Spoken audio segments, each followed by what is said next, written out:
I am going to attempt to read 30 books in 30 days. Can I do it? I don't know, but I'm gonna try. I am turning 30 years old on the 10th of July this year as I'm filming this. I thought I would do a reading challenge because I haven't done one yet on my channel. I thought it would be fun because obviously 30 books in 30 days. As I'm filming this now, it is the 1st of July and it will run right up until the 31st of July. And I'm going to check in with you guys how I'm doing with my progress. Do I think I can do it? Probably not. I think my average is about 9 books a month. Obviously this heavily depends, but yeah, it's around about 9 books a month. But I'm hoping this month might be a little bit different because on Sundays, as I'm filming this, me and my husband are going to Cyprus for the week. I also have 2 weeks off work. Well, technically it's 11 days, so 2 weeks and a day. So it gives me a lot of time. We're going to like a beach resort, all inclusive, so it's just lounging around by the beach, by the pool, and so we don't have to do a lot. I haven't been abroad since I was 19 years old.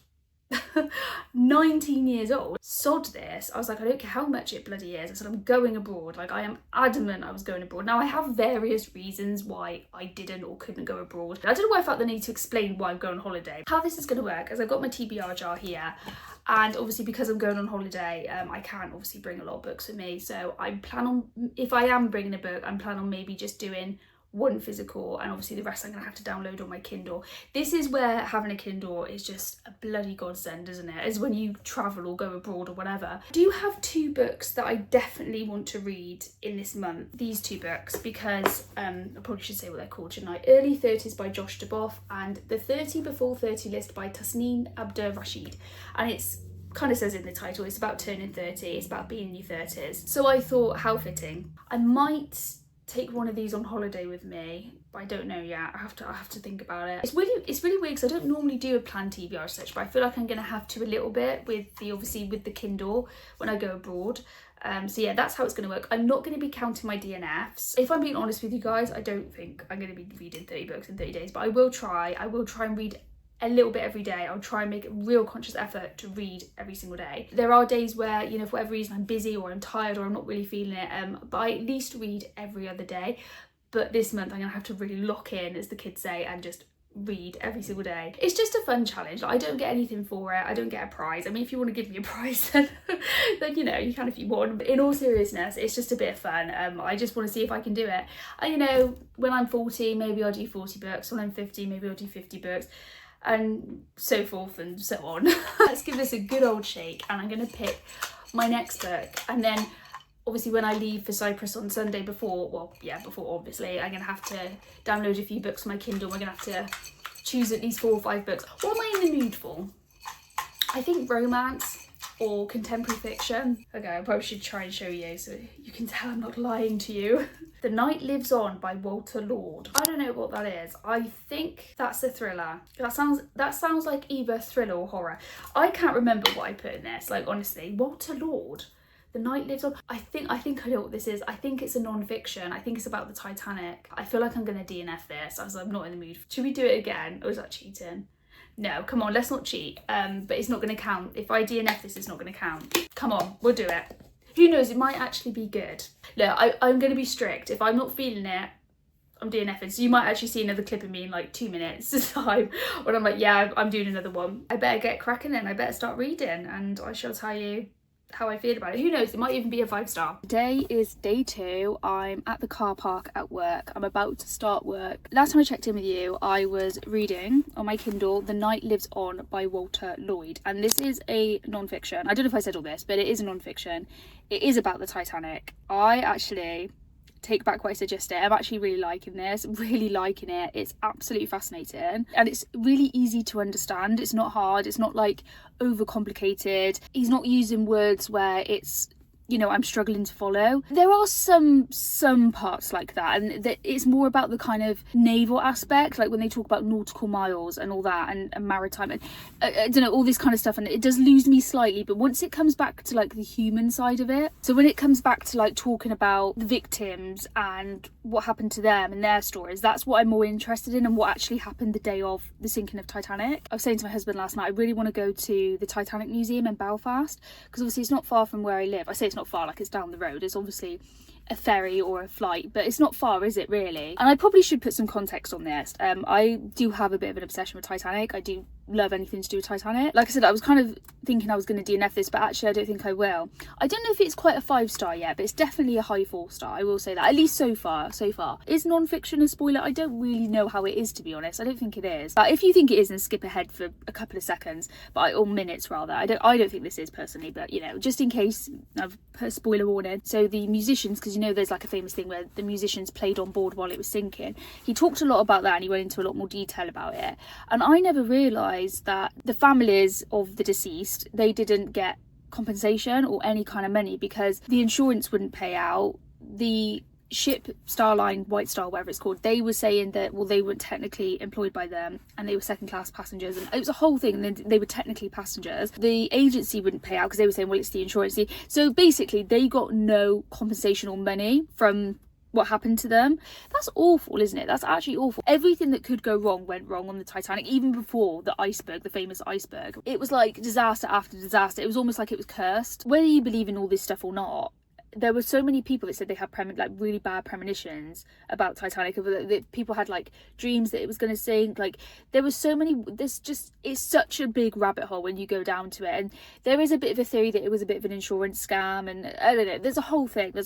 Where it's losing me a little bit is, like I said, when they go too much into the kind of technical side of it. But when it comes to like the more technical side, I want that explained to me in very dummy terms, because that's just me. Okay, I don't understand anything about maritime, and maybe this is my chance to learn. I hear you saying, and maybe you're right. I didn't really want to start my vlog with a non-fiction. I don't know why. I just feel like when you do reading vlogs, people don't really care about non-fiction. But honestly, I'm not just saying this genuinely, so far anyway, it's a really fascinating book. And I would say it's one of those non-fiction books, if you're thinking of starting non-fiction but you don't know where to start, and you have a bit of a, maybe you like hearing about Titanic. My voice is going. Why is my voice going? This is annoying. Fascinated by it, then I think you will really enjoy this. I've got work today, and then after work, it's boring life stuff, but I've got to go to the shop because I've got to sort out my phone. That's what I knew, so I might get back a bit later today from work, but that's fine. I might have time to finish it.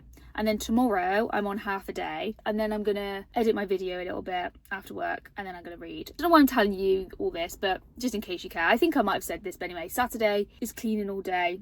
We're doing a big clean, because I like to try, if I can, if we go away for a while, I like to do a big clean of the house if I can. And then we're going to pack, obviously, and then later on his cousin's just had a baby, so we might go around, might pop around, but I'm going to try and see if I get out of that, just because like I just want to be relaxed before we go, and I'm not really in the mood to socialise if I've just been cleaning all day. And our flight's not actually till like 3 o'clock in the afternoon, but you know, you've always got to do that thing where you arrive like 3 hours early, so we're going to be pretty much having breakfast and then going. Anyway, maybe I'm being overcautious. It is later on in the evening. It is day 2. I don't know if I've mentioned that. Anyway, I have now finished The Night Lives On, and as predicted, I gave it 4 stars. I really loved it. There were some bits that I did skim slightly, but overall it was really good. It was really easy to understand, and I think, I forgot to mention this, I think in my last clip, I think this was actually published in the 80s or the 90s. I will put the correct published date here somewhere, which is interesting because obviously with new technology and things that are happening now, this is almost a little bit outdated now. So I'm gonna pick my next read. Before I do though, I got a Waterstones gift voucher from work because it's my birthday. They gave me £10 gift card, so that's really nice. It was my last day in the office today before obviously I go on holiday, and then some girls at work got me some like flowers and things like that, and things for my holiday, which is really sweet of them. Let's pick the next book, and what do I hope for? I don't know. Again, I'm feeling fiction, but actually, honestly, if I get a book similar to that, then I'm happy. Let's have a little go. Okay, what have I got? Okay, I have Hard Luck Jenny by David Sodergren. I'm happy with that. For those of you that don't know, David Sodergren is a horror author. Oh, he has one of my favourite books by him, and one of my favourite books of all time is The Heart. Amazing book. I've talked about it before on my channel. I highly recommend, and I'm trying to go through all his backlist. I haven't read one that suppresses that from him yet.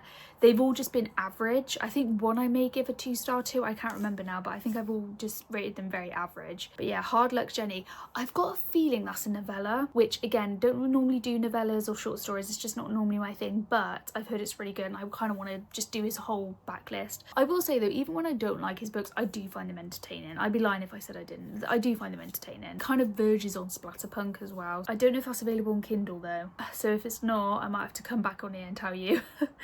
tell you what I think. But yeah, so far so good. Okay, I just thought I'd quickly update you because I don't know how much percentage I am through this novella. It's about a guy called Dennis driving back from Edinburgh. No, he's driving to Edinburgh, I think. I don't know what he was doing in the Highlands. He's doing something. It's based in Scotland. Driving alone. He's on the phone to his wife, I think, in the car. So he's got it on speaker and he's driving back, and he really needs a pee. So his wife's like, just go in the woods, just go in the woods. So anyway, he's like, oh, I don't know, I don't want to do it. I don't know why he's being like a bit of a bitch about that, but anyway. And then in the end he finds like a little country pub, so he's like, I'll just go in here quickly and have a drink as well and just like take 5 minutes.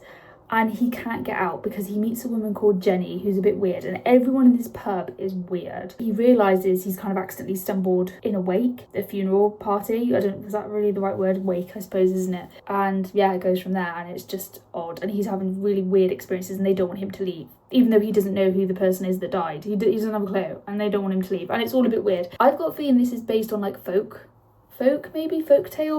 Scottish folk legend. If you're Scottish, if you know about those legends, then let me know. I liking it so far. I probably will finish it tomorrow. Like I said, it's a very short book. It helps my reading challenge, so yeah. Do you know what? So far so good with my reading challenge. I am walking to my local library. I've just finished work. Yeah, I'm about to walk there. I just realised how cute that sounds and quaint. My book's ready to collect. Now, I've never done this before, and I've got one book.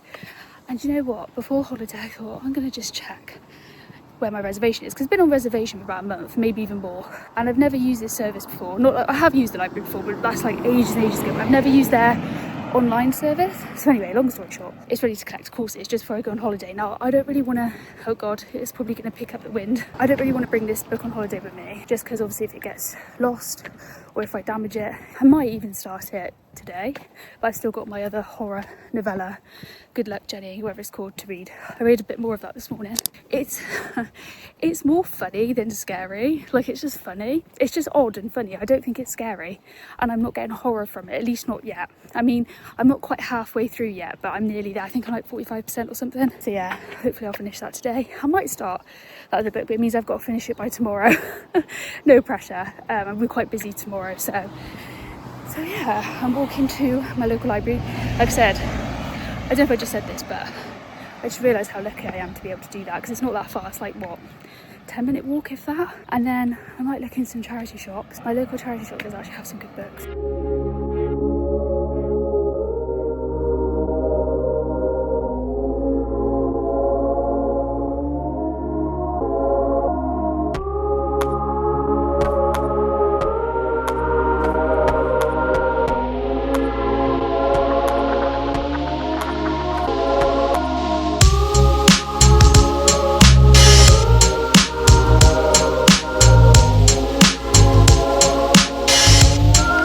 Okay, I don't know what just happened, but I tried to go to the library and it was closed.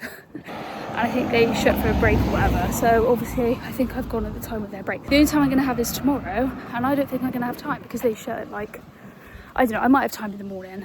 I just look in the 2 charity shops, and isn't it a thing where, I swear to God, this is a thing. Whenever I've been looking for a book for ages and ages, and I was thinking, oh, they usually have that kind of a book in a charity shop, and it's usually quite an old book, quite a popular old book, I can never, and I mean never, find it. As soon as I don't need that book anymore, that's all I see is that book in secondhand charity shops. Is the universe mocking me? Probably. I did see a few that caught my eye that aren't on my TBR, but I'm trying to be good and only buy stuff that's on my TBR. Try to, unless it is like £1 or less, then I'm tempted, but unless it's on my TBR, I'm trying not to do that now. But sorry, it was a bit uneventful. I was hoping to show you my library book, which I haven't even told you what book it is yet. That was a bit of a pointless update, but this is the whole point of a vlog, isn't it, babes? We've got to keep going.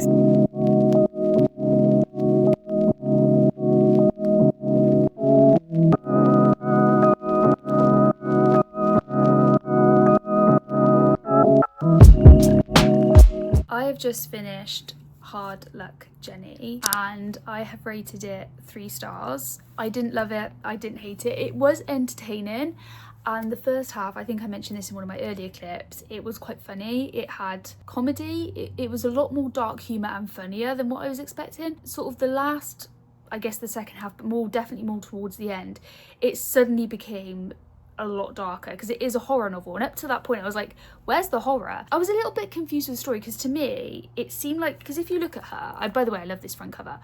If you look at her, it looks like it's based on like folklore. She's wearing like a ram's head. She looks like a witch. She's got like pupils that are whited, you know, whited out. I don't know. She looks like a witch or so. I don't know, something like some sort of Scottish, because it's set in Scotland, some sort of Scottish folklore or something. I don't know. It wasn't really explained if they were like ghosts or she was a ghost or what, or like a banshee or like a succubus or something. It wasn't really ever explained, and in the author's note he didn't explain it either. But yeah, it was just fine. I'm glad I read it. It was entertaining, but I think it's more of a high 3-star. I wanted a bit more explanation about things.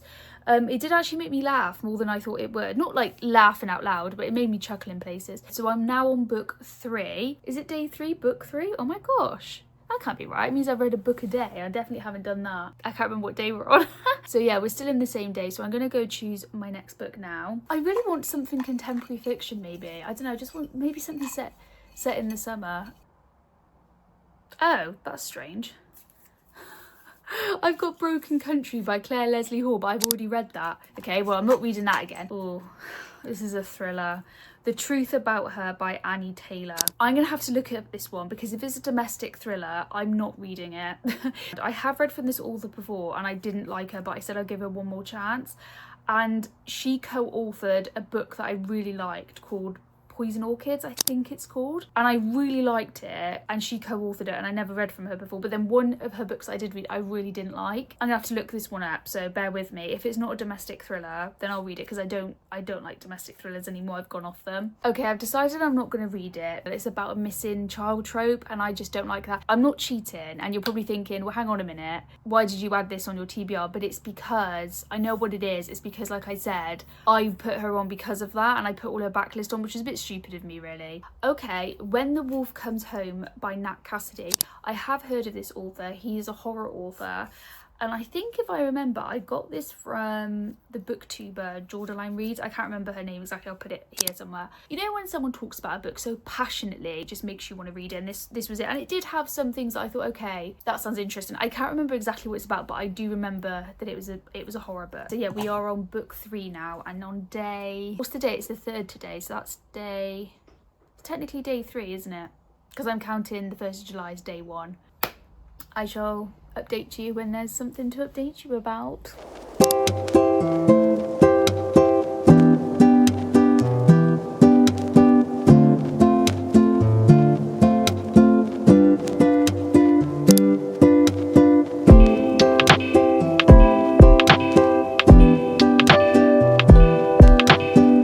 Hello, I apologise for the lighting, it's not the best. We are on day 4 today. So I thought before I would talk to you as well about what I'm feeling about my current book that I'm reading. I read a little bit of it yesterday and some this morning. What did I think of it? I thought I'd just catch you up on what it's about without spoilers. I won't spoil it. It's about a girl called Jess who's in her early 30s.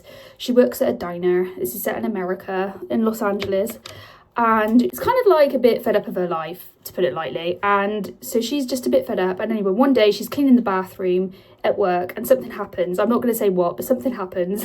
And she goes home in a bit of a panic, and she shares an apartment with her, well, it's not really her friend. She doesn't really like her that much. But anyway, and she finds a kid who's about 5 or 6 years old, a young boy, and something's going on with him, let's just say that. And she finds a creature, let's just say that. I don't want to say too much, and it's kind of going from there at the moment. And I gotta say, I am liking it. I wasn't sure the very first chapter. I was like, oh, I don't know if I'm gonna like this. I know it's so early to judge it, but sometimes you just know, don't you? Who am I enjoying a werewolf book? Normally this isn't my type of thing, but honestly it's quite good. Like I said, so far so good. The writing's quite good. It's quite humorous in places. Well, it almost reminds me a little bit, and very, very little bit, of David Sodergren. I mean, obviously David Sodergren's a lot more extreme in his horror. How much percent? I'm only like 16% through or something like that. I'm under about 20% at the moment. I think I'm going to have to be taking this book on holiday with me, because obviously I don't think I'm going to finish it before then. I'm going to try and go to the library again this morning, see if I can get my book. But this is my last attempt. If it's shut or whatever, then that's it. I'm doing that, and then we're having a clean of the house today. Big clean before we go away. And then later on, we are going to my husband's cousin cousins just recently had a baby. Oh my god, my eyebrows look so bad. Don't worry, they're not going black. It's the way they're going dark blonde. It's the way it goes. The dye goes. I have to like brush it. I don't know when I'm going to update you next. I guess later today or maybe tomorrow when I'm bored in the plane.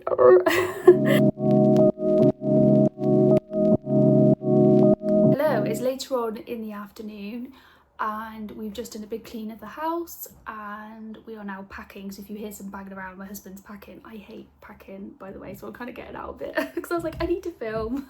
I thought I'd jump on because guess what I've got?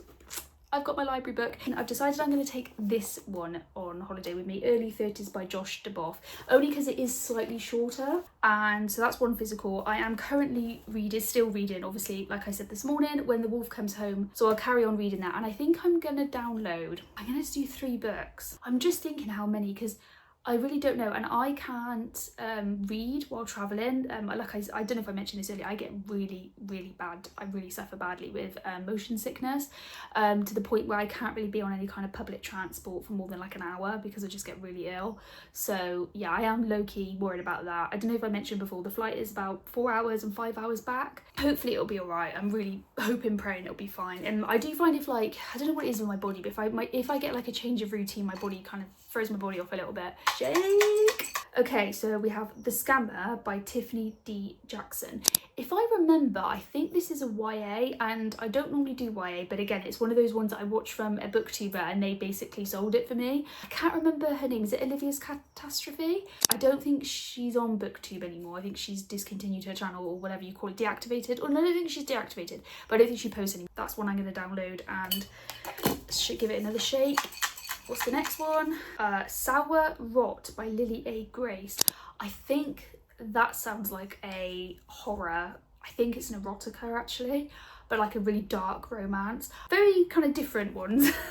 Worst case scenario, if I don't end up reading all these, I don't have to, but if I don't, then I'll carry on because I've already downloaded it, so I'll just carry on reading it.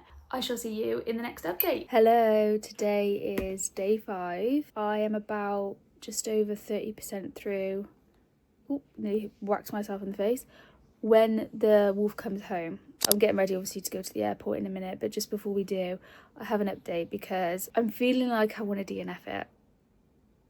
I don't know, it's just gone a little bit outlandish. It's got werewolf in it. This werewolf is really violent, it's destructive, all the rest of it, and long story short, her and this boy, this boy are on the run. All of a sudden, really kind of weird. It's just, yeah, there's things happening that's not necessarily to do with the werewolf, and it's thrown me out a little bit. I didn't get much sleep last night. I couldn't sleep. I was too excited and nervous, bit both. But yeah, we're going to be heading to the airport. We were getting there so early. So I expect to be doing a lot more reading.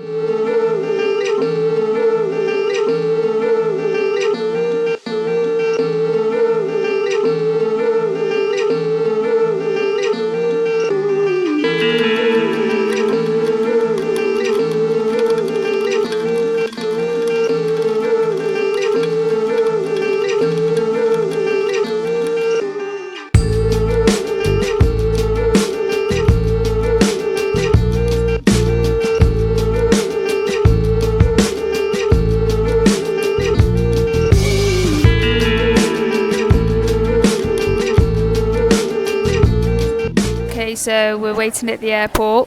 Are we delayed? Yes. Yes. I'm slowly getting through my book of, what's it called? When the Wolf Comes Home. I can never remember the title. And do you want to show everyone the book you're reading currently? It's a science fiction book. Me and Andy have very different tastes. What's it called? The Bot Diaries by Martha Wells. Volume 1, is it? Mm-hmm. And what made you want to read that? I saw the Apple TV show. They're so cute.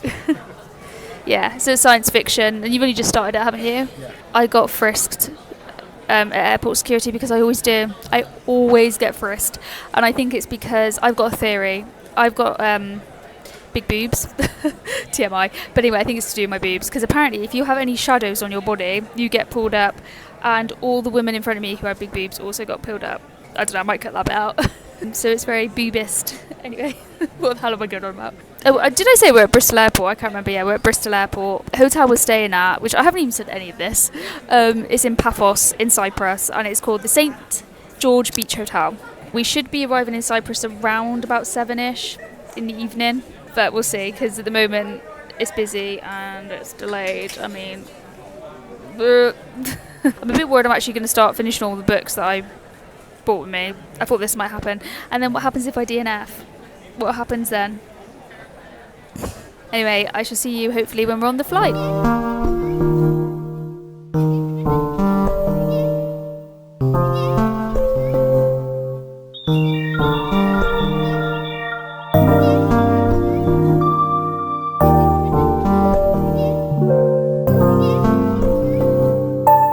We have finally got to our hotel room. Oh my god, what time is it? Like 1 in the morning?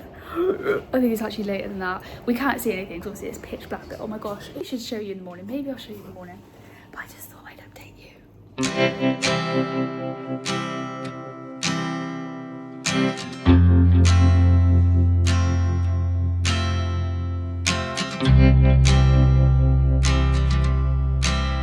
I don't know what the quality's like, but it's day... What day is it today? Is it the 6th today? No, it's Monday, so it's day 6 of my reading challenge. And I will get some reading done, I promise. But here we are! Bye!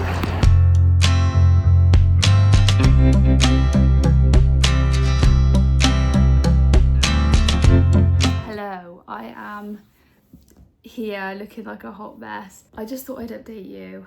So hot out there. And this is our first proper day in Cyprus today, and you may have seen from earlier, we've been in the ocean, we've been in the pools, we've had some food, but it is like, I think it's 32, 33 today.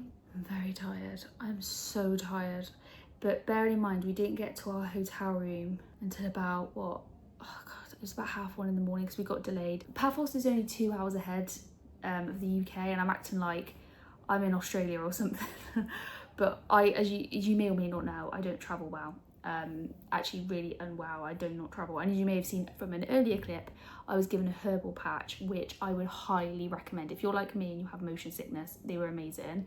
Didn't feel sick. It just felt like such a long day because we woke up quite early as well. I don't really have any other updates other than I'm just liking it, and I predict a 4-star. I don't know if it's quite 5-star quality yet. I'm going to be honest, I don't know, not yet. It is kind of creepy. It is weird. It's more weird, I think, than actually scary. It's weird because with horror books, I rarely ever get scared. I just like the kind of creepiness, weirdness to it. That's kind of where I find my kind of groove. If I turn you around, this is our hotel view. Yeah, it's really nice. There's oh my God, I can't speak. A swimming pool bar. It is beautiful. It is honestly beautiful out there. I just realised I didn't tell you about something that happened to us earlier, and oh my God, I'm gonna have to tell you about this. So we go out and about in the pool and stuff, and we were in the ocean, and I bring like a waterproof pouch with me so I can bring my phone and my valuables, and it is waterproof because it's like it doubles inside again, so you have like 2 waterproof, and it does work, and it's amazing. I was carrying our phones, each in individual pouches within a pouch, and my engagement ring because I didn't want to get it in the ocean because it's very expensive. It's very expensive. This was an hour later. We got back on the sunbeds, and I suddenly, out of nowhere, I suddenly thought, oh, my ring. And it should have been kept in the pouch, but what I'd done is I'd taken it out to take the photo, and then it was weird. All of a sudden, I just thought, oh shit, where's my engagement ring? I keep my marriage one on, my married one, but my engagement ring's worth a lot more because it's diamond and, you know, all the rest of it, platinum diamond, you know. Oh my God, I was nearly crying because I thought, that's it, it's gone. Because we were going back and I just thought, shit, where is it? And it's just like out of nowhere, I just suddenly thought about it. I was literally like, oh, well, that's it. Like, it's a needle in a haystack, isn't it? That's it. So we were looking all around, looking obviously in the bags. And I was just like, well, that's it. And Andy was like, right, wait there, because I'll go to the place where, you know, I'll retrace our steps. And I thought, okay. But I wasn't convinced. I was like, we're not. And he come back with it. I was like, how the hell? I was like, how the hell did you find that? Because I was genuinely like, this has just ruined my holiday now. He's like, oh, we're getting you one. I was like, no, it's not the same though, because obviously, you know, it means a lot, and you know, and blah, blah, blah. And it's a beautiful, beautiful ring. Absolutely stunning. I've got it in the safe now. I'm not getting out. But because I was like, no, it's staying in the safe. Some of you would just say, oh, it's a coincidence. But he went back, and where it was, it wasn't in the beach. Obviously, if it was in the sea, that's gone, isn't it? That's gone. But it was like, I can't really explain where it was, but it was in like a place overlooking, like, it's kind of like a cliff, and it's like overlooking the sea. and he found it there. And it's like, how did no one not steal that? Like, that's my thought. I thought, well, if it is anywhere obvious, it's going to be stolen. I was like, how is that not stolen? And it's just weird. I don't know why I suddenly thought that about my ring. I hadn't thought about it at all. And then all of a sudden I was like, oh shit, I don't think I've seen my ring. I can't help but feel like that was my mum, you know, like, I don't know, like, I've been thinking about her a lot lately. And obviously, you know, for those of you that don't know, my mum died when I was 18. And it could just be a coincidence. It probably is, let's be honest. But there's just something in me. Sometimes I feel like there's little things that happen in my life and I think, oh, it could just be, let's be honest, it probably is coincidental, but I just let me have my wishful thinking. And then I just genuinely thought, he's not going to find that, because you wouldn't. It's like a needle in a haystack, and he did, thank God, and he come back all smug. It's not just the material side of it, it genuinely is a beautiful ring, and I love it, and it symbolises, you know, me and Andy's marriage, you know, all the blah, blah, blah. It's very sentimental, it's got huge sentimental value. To be honest, it could just be a bloody leaf twig type ring. It could be a Haribo ring and I still want it. If you have an expensive ring, don't be like me and think, oh, it'd be safe in one of those wet patches. No, go and put it in the safe. Don't be like me. Don't do it. I'm telling you now.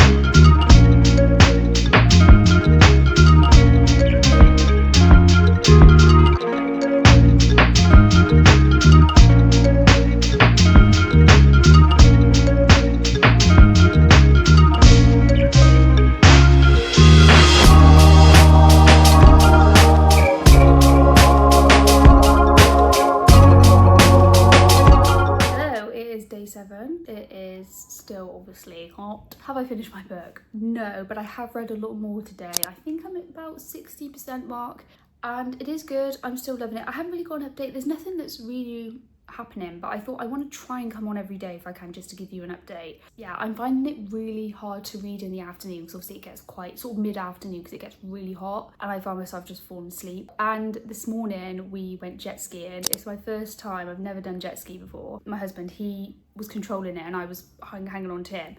They did say, oh, do you want to do it? And Andy was like, do you want to do it? And I was like, no.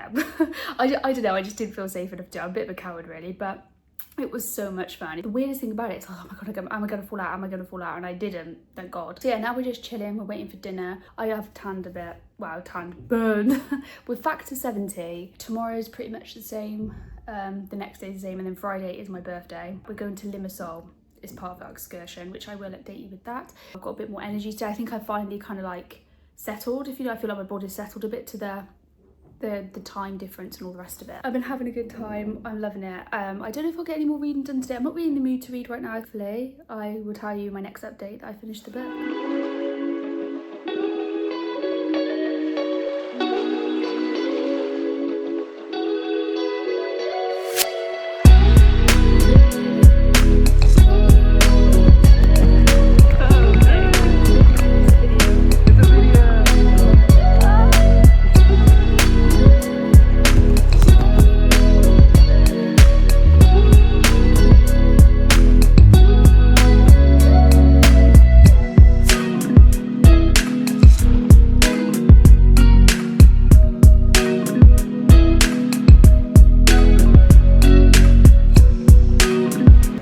Look what we have just scaled to get up here.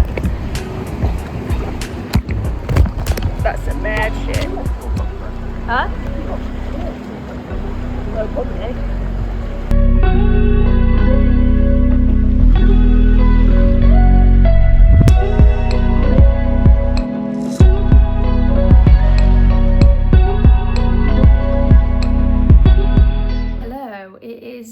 Day 8 of my reading challenge, at least I think it is. If it's not, I'll correct it here, but I think it is day 8. I do actually have an update for you. Sorry, I know I have got my tankini on. Please don't think I haven't. I'm not naked.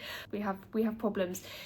Guys, I'm telling you, I have factor 70 on. We are sitting in the shade. We are constantly topping up. Being fair-haired, I guess, is a thing. So still having a great time. But I have finished my book today, Where the Wolf... Something About a Wolf. I'll put it here by Nat Cassidy. I can't remember the title. I gave this 3 stars in the end. I really struggled through the second half, but I don't necessarily blame the book. I think it was very much a me thing. because where I've been on holiday and I've been trying to adjust to the being on holiday and the temperature and the traveling,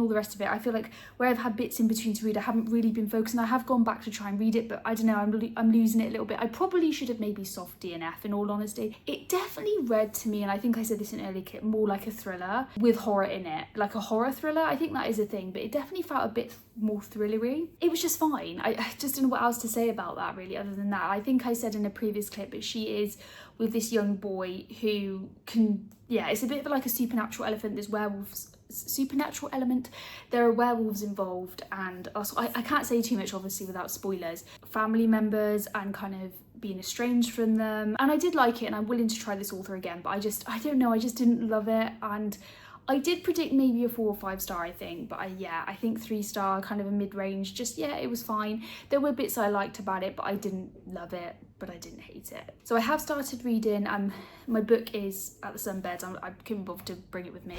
Early 30s, I think it's by Josh Duboff. I'll put it here. Very, very early on. I'm only on chapter 4. It's about a guy called Victor and his friend Zoe. They're both best friends. They've been best friends for a long time. It's set in New York. Obviously they're in their 30s, and that's why I wanted to read this, obviously, as I'm turning 30, and I thought it might be quite a nice little thing. Yeah, so far so good, although I have seen it's not been rated particularly high.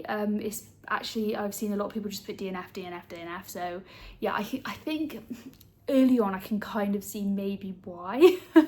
Because the whole kind of premise is, I think it's a romance. I don't think it's got smut in it, but Victor's gay, and him and Zoe are, yeah, best friends, and she's just recently got engaged, and I don't think this is a spoiler because I'm pretty sure this is in the blurb, and he's just got this new job as like some sort of journalist, and he's really loving it. It's like his dream job, but they're kind of I don't know what the word is, fading apart, I guess, is that the right word? Kind of fizzling out a little bit, and kind of both go in their different directions, as you do when you become adults. I think that's quite normal, especially if you like start a family or things like that. So I think he's finding it hard to adjust, but he seems a little bit, I don't want to sound offensive, and I really hope it doesn't come across this way, but it almost sounds like he's a bit obsessive over her, and I'm like, well, aren't you gay? But I can't figure out if he's gay or bisexual, but I think he is meant to be gay, because he's dating men. I know, like, obviously you can be bisexual and date just men and all the rest of it. I'm not saying that, but it's just like, I don't know, yeah, he's strange. I don't know, he seems a bit obsessive and possessive of Zoe, but the way he talks about her, it's a little bit strange. It just doesn't sit right with me, and I can see why maybe some people don't like it. Like I said, I'm only on chapter 4, and it's a fairly short book, and already I'm like, oh, I think I can see actually what people mean. I'll have to see how Victor behaves, because I can't figure him out. Is it just a miscommunication trope? Because if that's it, I don't want to read that. I think this one I picked up on a bit of a whim, because I saw, oh, early 30s. I saw it was about 30s. I was like, okay, let's read that. I'm finding it a lot better today to concentrate on reading.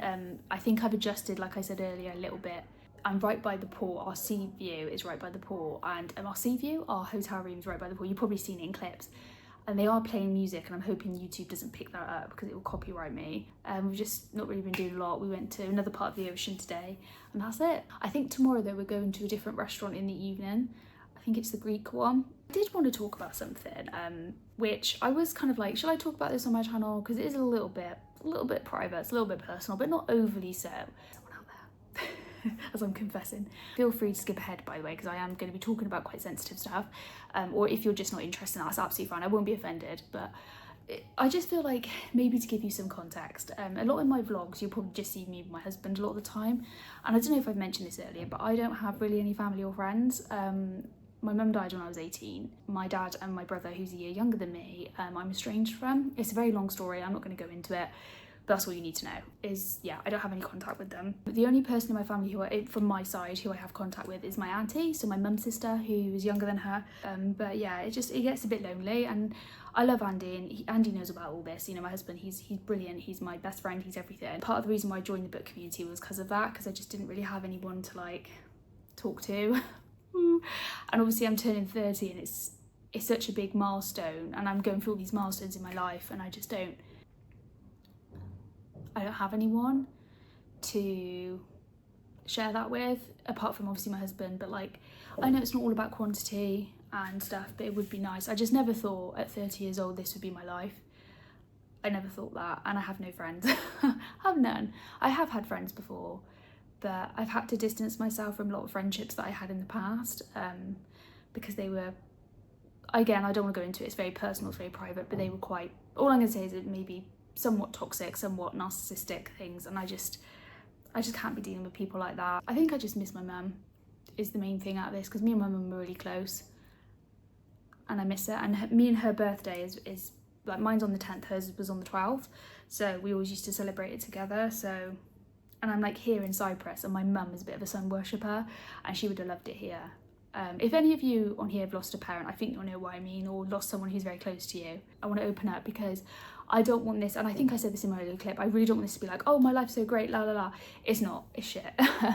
To be honest, we couldn't really even afford this holiday, but I was so adamant, because like I said, I hadn't been abroad since I was 19, and I just wanted a holiday where I didn't have to think about anything. I just want to be open as I can, because I just feel like, and now I'm crying, I didn't want to cry, but I just want to be open, because I feel like if maybe you are someone, or you know someone who's gone through something similar, it does suck, it's horrible. It would be nice just to, yeah, I don't know what I'm going on about. Can you tell I'm in my luteal phase? Can you tell? All I've ever wanted in my life is a really peaceful life. One of the reasons why I love reading, because it gives you that, it's an escape, it's a form of escapism, it's a healthy form of escapism. As long as you're not doing it 24/7, it's good, it's not bad for you. In fact, if anything, it's quite good for you. Yeah, I don't know why I'm sharing this. I think I just want to, just so you know, okay, please don't ever think my life is like that. It may look like that sometimes from my videos or whatever, but it's not. Far from it. And I expect that's true for most people on social media or whatever. When I say I have no friends, I have no friends. I have no friends, I have zero. I don't know, it's hard to make friends as you get older, isn't it? This is turning more into like a therapy session than a reading vlog. I do apologise. I don't want to tone it down, but I just want to be honest, you know, and I just want to be as transparent and honest as I can be on this channel. Obviously, I don't want to like say too much, because some of it is private, and you know, I'm allowed my privacy. Like, hopefully you can relate. Well, hoping you can't relate, but you know what I mean. I don't know, I guess I just want to be a bit vulnerable for a bit, just for a moment. Again, if you've been through something similar, you'll know what I mean. But there are moments where it's just like, lost a parent or someone, you know, you were very, very close to. There are moments in your life where you just think, I never imagined my life to be like this. And I couldn't, like when I was like 20 or 18 years old, I would never, I could tell you this in a million years. All the futures I would have thought myself, I never thought this was my future. And the fact that I still live in the family home, so I've never ever lived anywhere else. I've always lived in the family home, and the home is now mine, I own it with my husband. Now that is a whole big story, I don't want to get into it, but yeah, I've never moved, I've always lived in the same place. Not necessarily out of choice, but again, you know, my life has been bloody hard, and I think this new era of my life, it's since I entered my late 20s, so I say from the age of about maybe 27, 28 onwards, I've definitely felt this is it now, this is the life I always kind of hoped I would get. I just wanted a peaceful life. I feel like up until that point my life's been very dramatic, and a lot of things have happened to me that I've had little to no control over, and this is the first time I'm like, I feel like I can breathe a bit, and I feel like I'm at this point where I want to be. It's not perfect, obviously. There's people that I would have liked to have been in the journey with me, if that makes sense, but for whatever reason, they either can't or won't be a part of that. So we live, don't we? We move on. But I think if you've also been estranged from family members, I think that can be very hard, because as far as you know, they're still alive, but you almost have to act like they're dead, and it's just awful. There you go, there's my life. So if you always see me in vlogs with just me and Andy, that's why. Obviously he's got his own family and I get on really well with them, thank God. But yeah, it's just, yeah, it's a bit lonely out here, but you know, I'm in a lovely country right now, having a great time, so sorry about that, but like I said, I just want to be honest. So anyway, I need to go reapply sun cream, and I might go back in the ocean, and then maybe I'll have an update for you later.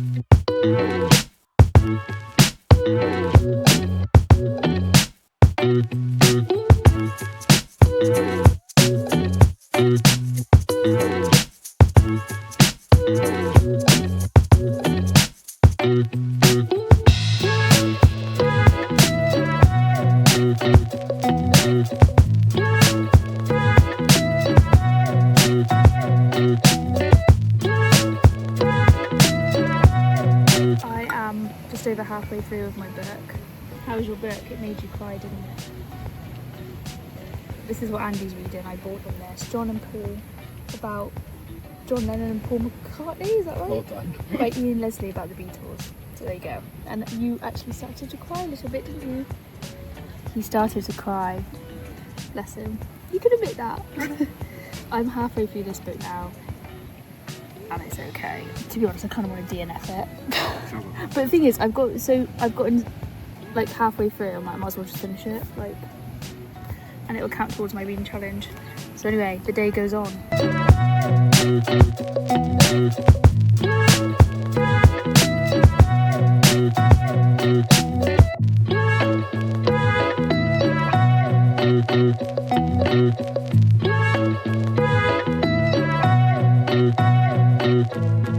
Today is day 10 of my reading challenge, and today is my birthday. I'm 30 years old. We're waiting to get picked up to go to Limassol today, so we're not just chilling by the beach today, so probably won't get much reading done today, but yes, we are waiting. It's hot, it's very hot. I'll see you when I'm in Limassol, hopefully, if this guy comes to pick us up.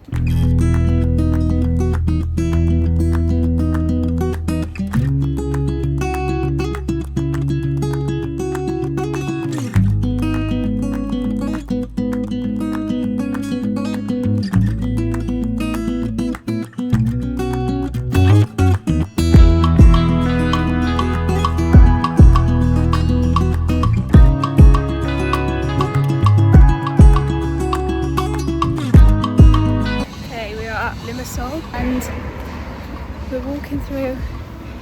It's really hot. I keep saying that, I feel like I say that every day. It's really hot. Smile, enjoy it, you're on holidays.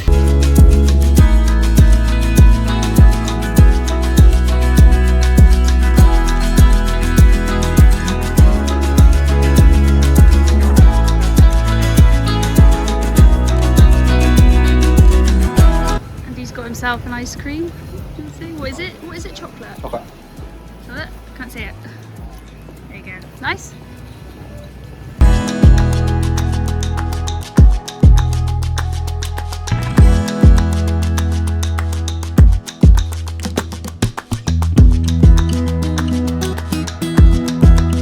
Okay, so we're back and this is our haul. So I got a candle for my auntie. That was €4. We always get a fridge magnet wherever we go, so we thought this was quite a nice one, so I got that. I started collecting little spoons, so I got an Aphrodite cypress spoon. That goes like in our pantry where we hang it up. I got this lovely beautiful bookmark, woven. That's very nice. The guy at the souvenir shop, bless him, gave us 2 of these to put on our luggage, so for free. These were all sweets. I think one packet's for us, one's for Andy's work and one's for my work. And then this was what we got for the in-laws dessert wine, but you can't see it because it's all packaged up. We had a really good time, just absolutely tired now, exhausted. It was really good though, wasn't it? We saw Aphrodite's Rock, and what's really sweet is the hotel gave us, even though I don't drink alcohol, they gave us, I don't know, I'm doing this backwards, champagne. That was nice. They did room service today. They did like made up the room, but yeah, it was really nice. I did enjoy Limassol. They call it Limassol, don't they? Yeah, we went with like an excursion package deal thing. The tour guide was lush. Yeah, it was really, really nice, but it was boiling hot. I think this is the first day where I've really felt the heat, because luckily we've been able to cool down quite easily, haven't we? Like, there we go. 30 years old, Beth. How does it feel? It is day 11 of the reading challenge. I've nearly finished this book. I got like 2 chapters to go and then I finished, so hopefully I'll finish that today. I didn't do any reading yesterday because obviously we went to Limassol, which I've been pronouncing wrong by the way. It's Limassol, not Limassol, but it's Limassol, and it was really lovely, like I said in my other clips, but I was so tired. Wasn't I? My husband was watching me. I was so tired and I just was not in the mood to read even a tiny bit of chapters. I couldn't do it. It is what it is, you know. I'm not going to make myself feel ill, so we basically just stayed in the hotel room and watched a bit of, I was tuning in and out of it, but we were watching Independence Day. I've never seen it before, but fun fact, it was released in the same year as my birthday, so it is now 30 years old as I'm recording this. There you go, fun fact for you. Don't really rate it, to be honest, it's a bit goofy, but yeah, anyway. It's our last full day. Tomorrow we're going home. Our flight's not till like 10 o'clock at night though, but they are going to let us like stay in the hotel. We have to check out by a certain time. They take our bags. Anyway, it's all boring stuff, but yeah, so I might actually read a lot more in the lobby, waiting around and stuff. We knew there was going to be a day where I probably wouldn't read. It always happens. I predict a 2 or 3 star with this. I don't know if I'm going to really update you when I finish it, because literally, unless anything major happens at the end, I've got that much left.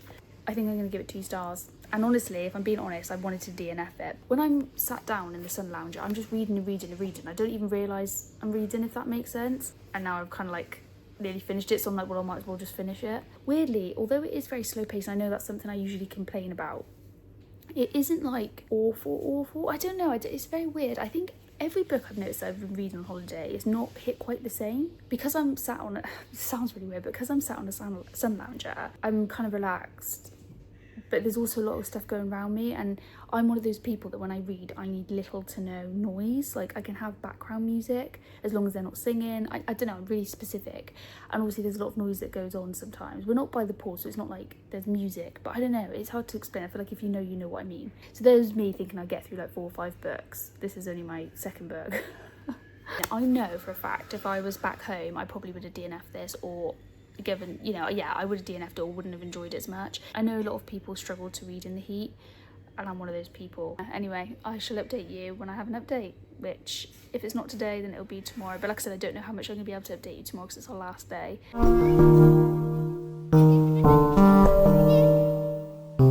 I thought I'd come on and give you an update. It is, what time is it? About 3:30 in the afternoon. I managed to finish it, early 30s. I don't have the book with me, it's back at the beach by our sunbed, but I'll put it here. I have finished, and I decided I'd give it a 3 stars. I didn't hate it enough to DNF.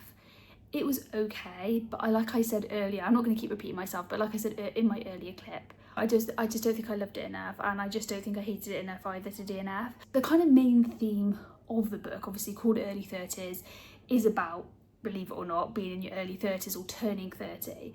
And I like that he did talk a lot. The main character of the book the theme was about that, about how, you know, once you reach your 30s, things start becoming a lot more serious, and like you have, you know, career-wise friendships and things like that. So he's got his problems, she's got her problems, and it kind of like, it shows kind of like how some friendships just kind of naturally fizzle out, and how that's kind of normal, and it's just coming to terms with that. But it goes into a lot of other things. Yeah, it was definitely kind of like not what I was thinking it would be. I thought it was more kind of like a rom-com, and it definitely takes itself a bit too seriously. And I think I said in an earlier clip as well that Victor just takes himself way too seriously. Like, he overthinks every single interaction that he says and does, and I think that's just part of his personality, and I totally get that. So now we are on book, I think it's book 5, I think that's right. So I started it today. It is a YA thriller, and it's called The Scammer by, I think I've got this right, Tiffany D. Jackson. I think I'm just over about 30% of the way through, 32%, something like that. I'll tell you briefly what it's about without giving away spoilers. It's about a girl called Jordan. Do you know what? I don't know how old she is. I want to say late teens, early 20s. I think she's early 20s. It's set in America, and she's going to she's starting at a college, university. I don't know what they call it over there. I'm a bit confused with the whole like sophomore thing that they have. I don't know what that's, I think it's a sophomore, she's a sophomore. I get confused by that in America. They have their own kind of things going on with that, don't they?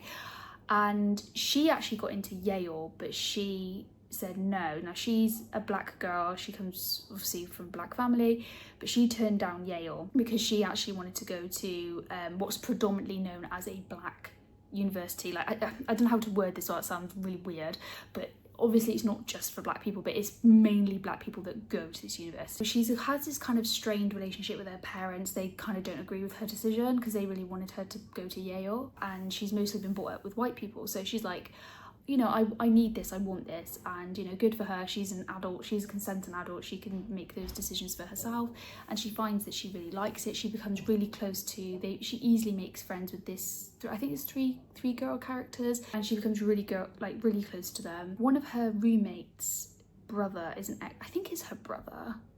I think is her brother, was it her friend? But anyway, he's an ex-convict, I think it's her brother. And he ends up staying with them for a bit because he has nowhere else to go. And things kind of go from there. It's starting to get quite interesting now. Now the foundations have been laid, I feel like it's definitely starting to get interesting now. Things are starting to kind of go wrong with him, and he's very kind of preachy, and he's very kind of he's one of those people that believes in conspiracy theories. There were certain times where I thought, I don't think that Jordan would put up with this. Like, I feel like because she's quite feisty in a way, but she was saying how like her and this guy Devonte, that's his name, Devonte, the ex-convict who's staying there, a lot of what he says you don't know whether to believe. It's very much that. It's kind of not so much, yeah, I guess an unreliable narrator, except we haven't got his POV. I have to remember that the girls are very young, but there is some naivety going on a little bit, and I'm like, but I have to remember they are quite young. Me at that age would have probably been the same, so I'm not a massive like YA person. But if it's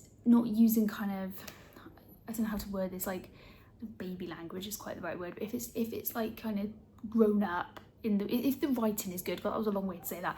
If the writing's good, I can get on board with it. I just want to know what Devonte's deal is. I'm actually going to the Asian restaurant tonight, so that'd be nice, where it's Chinese food or Indian food, I think. So yeah, I'm looking forward to that, on our last night. But at the moment, the UK, the weather there is the same as Cyprus. It's like mid-30s. We call it the UK humble heat. So anyone who comes from hot countries, if you come to the UK during our summers, you will be humbled.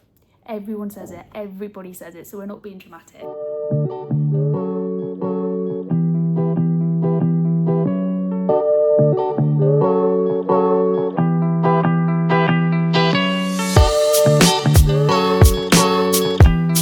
Look at that.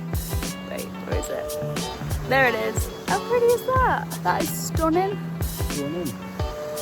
I'm gonna miss that. I'm gonna miss the ocean. That's the thing I'm gonna miss the most. And we did that. We did that. We did jet skiing. Yeah. Gonna miss it.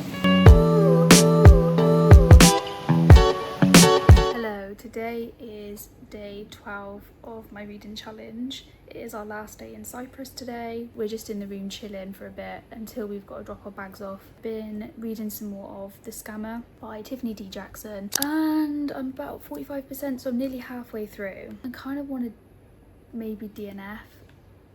The characters aren't realistic enough in that this Devonte person who I mentioned in my other clip, he's clearly like a kind of cult leader, and they are just blindly following him, but there's been no like subtle kind of, at least in my opinion, there's been no subtle build up to this. It's just all of a sudden all the girls seem to be following him, even our main character Jordan. I just don't feel like they would do that. I feel like they would fight back a little bit, but they just seem to be blindly following him. And I get that he's meant to be charismatic and all the rest of it, and I don't want to give him away too much, you know, without spoilers and stuff, but that's all I'm gonna say. It's just becoming a bit unrealistic. It's that thing again where I've just been reading and I'm almost halfway through, so I'm like, oh, I don't want to DNF. I do kind of want to know what his deal is. I've got a theory, and again, I'm not going to say if it's right or not, but I've got my own theories about it. I think I'm going to carry on because I do want to see what this Devonte guy's deal is. I might as well read it because I've only got one more other book to read, and if I do DNF this, I've only got one book to read, and if I don't like that, then I've got no other books at the moment with me. So it's not terrible, to be fair. It's not like, oh my god, I can't with this book. It's not like that.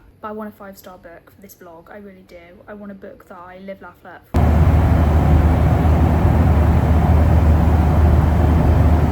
Hello. So I don't know why I did that so loud. It is day 14, and I don't think I've updated you since we got back from Cyprus. We got back yesterday. I didn't film any content yesterday. Well, I filmed like maybe some clips of us on the plane because it was just a whole travel day.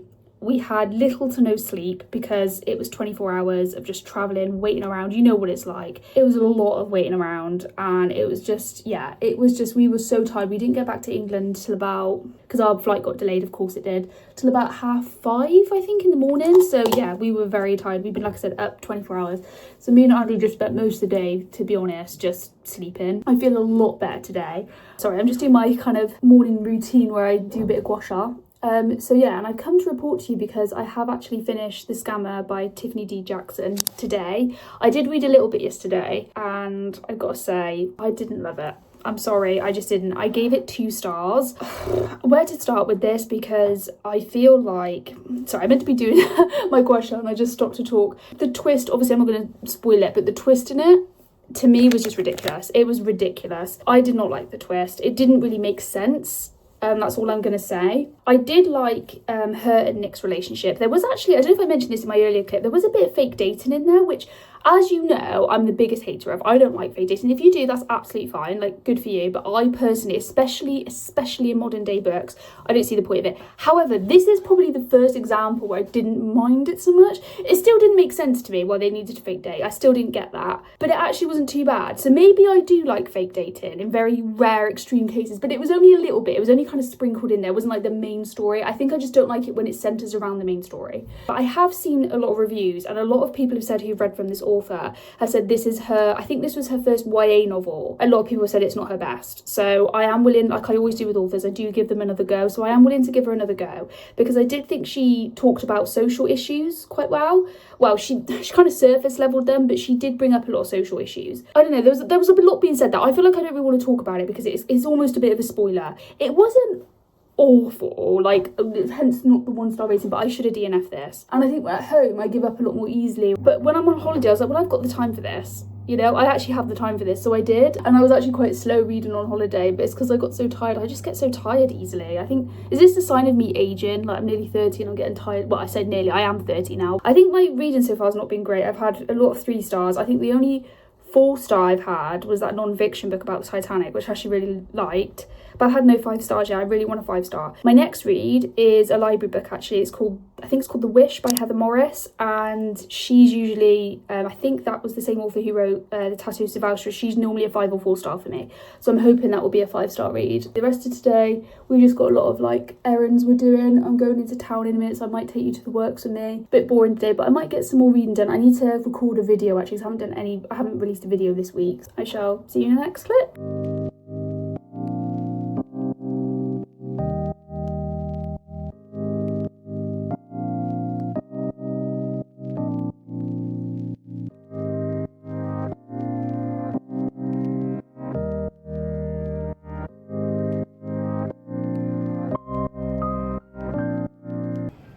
I do have it, but I don't have the spray dose edition, and I do actually read it every year in autumns.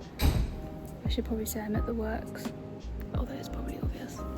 This one looks really cute. It's called That Summer Feeling. Looks sapphic, like summer camp, but not really my thing.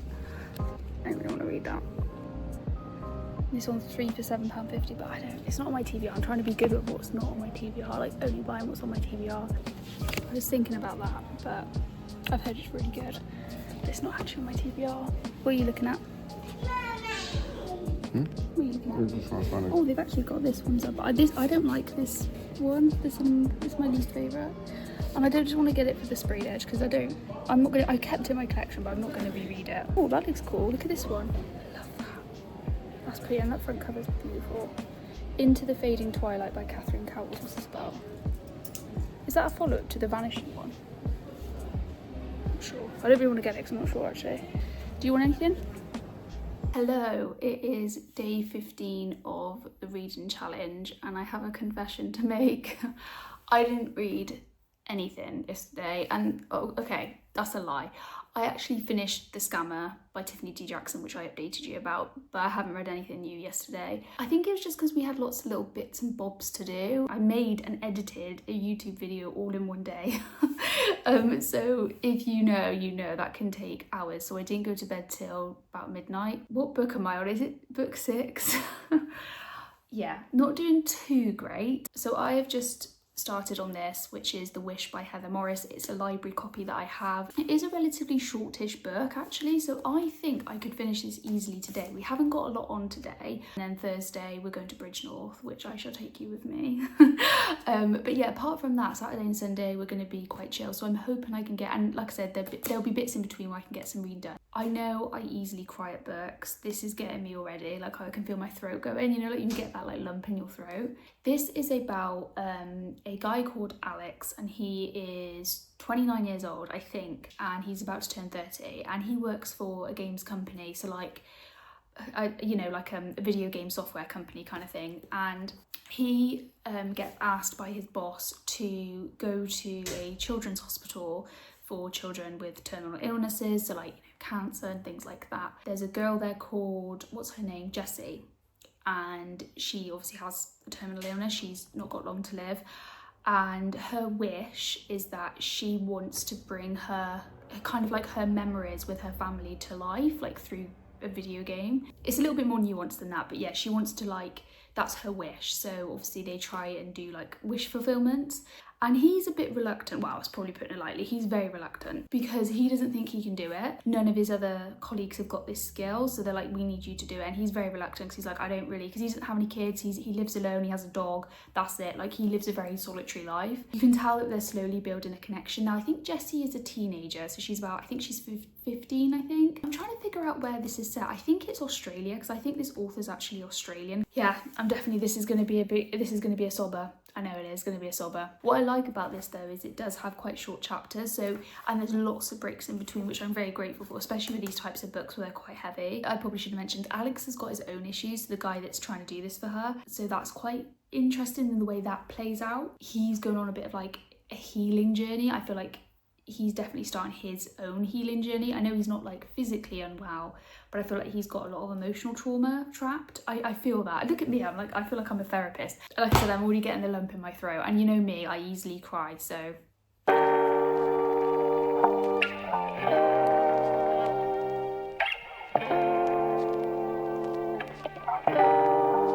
Hello, it is later on in the evening, and I have now finished The Wish by Heather Morris. I have a lot to say about it. I gave this 3 stars. It's probably more of a low 3 stars. I was quite disappointed with this. I think it started quite well. Like the first kind of, I wouldn't say the first half, maybe like that bit I got up to when I checked in with you last, I really liked, and I thought, oh, this is definitely quite promising. I genuinely thought this was going to be a 4 or 5 star. I thought it was going to have an emotional impact, and it just didn't. I feel like it just fell a little bit flat for me. There were certain elements I did like about it, but overall I just didn't love this. Where I last left off with you, I was saying about how there's a girl in there called Jessie who has a terminal illness. And I'm not going to say what happens to Jessie. I'm not going to, you know, although it's kind of obvious. What I mean by obvious is obviously when you're diagnosed with a terminal illness, it usually 9 times out of 10, there's a high chance you are going to die. There's always a slim chance you might not, but it's so slim that it's almost not sort of conceivable, if that makes sense. Jessie does kind of get a chance, and I'm not going to say much more than that. That's it, because it would be a spoiler. But I think I did say about her wish and what she wishes to happen. What took away from the emotion of this is the fact that it went into a lot of detail about how the process of them making this wish. The guy, Alex, I think I said this, but he's like a kind of, he works in something to do with like video game tech, and him and his colleagues were trying to like make this happen. And they were doing a lot about the process of it and like the technical side of it. And I got to be honest, when they were doing that, like a big part of the book was about that, it lost me. And I was like, it's taken me out now of this story, and it's kind of almost becoming something else. Jessie's character was, I don't really know what to make of her character, to be honest. Like, yeah, I thought she seemed a little bit, well, I say a little bit, quite a lot more beyond her years. I've never been through this, so I you know, I don't know, but she was talking, you know, bearing in mind she's 15 years old, she was talking like she's someone who has lived all her life. Like, I don't know, I guess it's about life experience. I don't know, maybe I'm wrong for that, fair enough, but there was just something about her that she seemed a lot older than her years, and maybe something like this would make you be that way. I don't know. I kept forgetting she was only 15, if that makes sense. But yeah, it just didn't have the emotional impact I kind of wanted from this. I did get teary, but I wasn't crying. And like I've said before on my channel, if you know me by now, I cry very easily at books. It is sad, but it wasn't like, oh my god, this is really getting to me. Now, I know that doesn't necessarily make a book bad, but for me personally, it's something that I kind of expect from this author. I just felt like I couldn't really connect to the story, and I don't think the author did a good job of doing that. Usually she's quite good in these kind of quite sensitive subjects, and authors should do that almost quite effortlessly, and I feel like the author struggled with that. I don't know if I mentioned this in my earlier clip, but the dad, he was a bit of a dickhead, at least in the first bit. Like, he does kind of, yeah, he gets a bit better, that's all I'm going to say, but he doesn't really agree with her wish because he's in denial. Like, that's his whole thing, and it puts a strain on her relationship with her dad and also the rest of the family. As you know, without spoiling too much, that's all I'm going to say. And there's things that happen with that, I'm not going to go into it, but I just couldn't help but feel like he was a massive dickhead.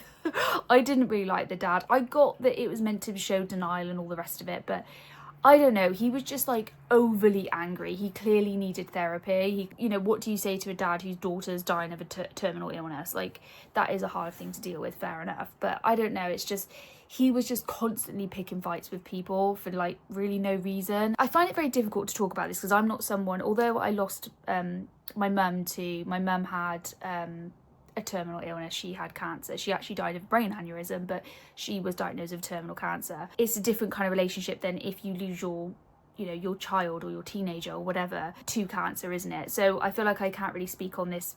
You know, I haven't been through it when I was a teenager or a kid, so it's a different kind of dynamic. But, you know, I know what it's like to have a family member who's diagnosed with a terminal illness.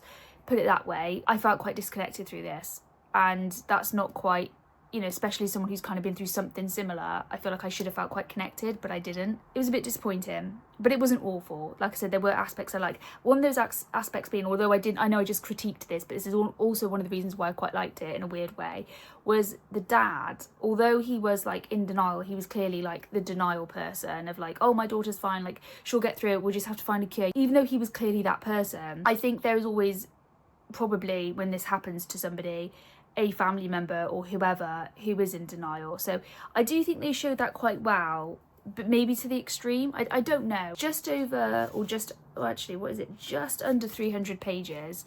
So it is quite a shortage book, and like I finished it in a day. Overall, it was just fine. It was fine. It was enough to like keep me going. I didn't feel like a DNF. There was a bit sort of in the middle, especially with the process side of it, that it did lose me. That's all I can say about that. So today I did go to my in-laws later this afternoon. We just met up with them, had a few drinks, and then tomorrow me and Andy are going to be going somewhere. We haven't decided yet. I think it's either going to be Bridgnorth or Frome, is it? So somewhere. We're going to go to like a cute little town or something, and just like, I want to go somewhere where they definitely have like some sort of bookshop, because I do feel like going book shopping. I have actually a bit of money to spend for my birthday, so don't know where we're gonna go yet. I haven't really decided. Nowhere too far, because obviously it's got to be drivable, but I'll take you with me. It'll be all good. Hello, today is day 16. We are off to Ironbridge today, which isn't too far from where we live. It's about, what, about an hour and a half drive? Yeah, I decided on Ironbridge. It is near Bridgnorth though, so we might go there on the way back. I don't know yet. Probably not. Just see how we go. So yeah, looking forward to that. Are you looking forward to it? Ow. There's only one bookshop I think there, and I think it kind of sells mostly secondhand books, which is fine, but I got the impression it was more like old, like really old secondhand books, like older, you know, not contemporary or anything. So yeah, there's one bookshop there. I know there's definitely a bookshop in Bridgnorth, an indie one. It's not a very big town, it's very, very small, but I just thought it's something different because we live near the Cotswolds area, and I do love the Cotswolds. Like, if you ever get a chance, definitely go. It's beautiful, but I do get a bit bored of it because like once you've been to one town, you kind of been to them all, and especially this time of year, well, we're in July, it gets really busy like with tourists and stuff, so it can be a bit of a miss around this time of year. Off we go. I shall see you when we get to Ironbridge.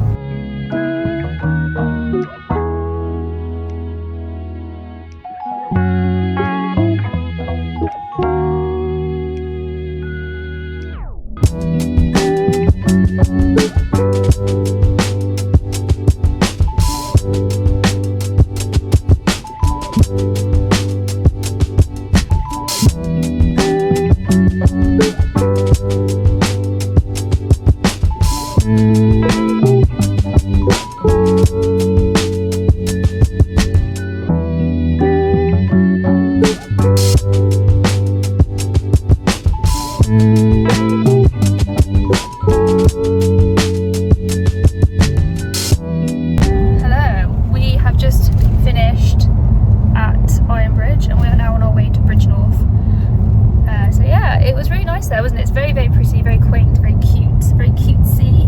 There was one bookshop. I'll show you my haul afterwards, everything I bought. I didn't buy a whole lot. There wasn't really a whole lot there, to be honest. We're going to Bridgnorth, so I shall update you. I think there's one bookshop there. I think I said this, but there's an indie bookshop. I can't remember what it's called, Booker or something, that I want to look at. And then I think the rest are just like charity shops. and things like that. So yeah, looking forward to it.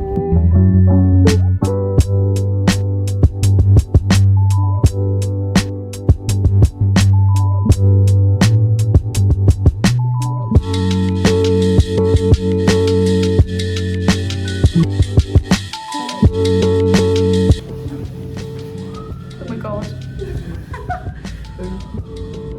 Hey.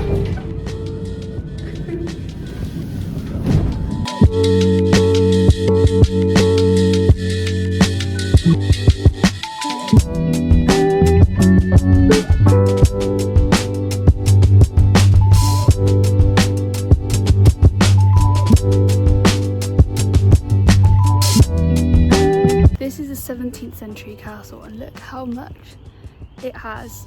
Like, what is it? It's the 17th century, it's 912. Oh my goodness, that's an old one, but look how much it's leaned to the side. Hang on, I'll show you. Look at that. It's not even showing you, but look, it's leaned all there. It's mad, isn't it? So 1647, after the fall of Bridgnorth, the castle and town walls were destroyed.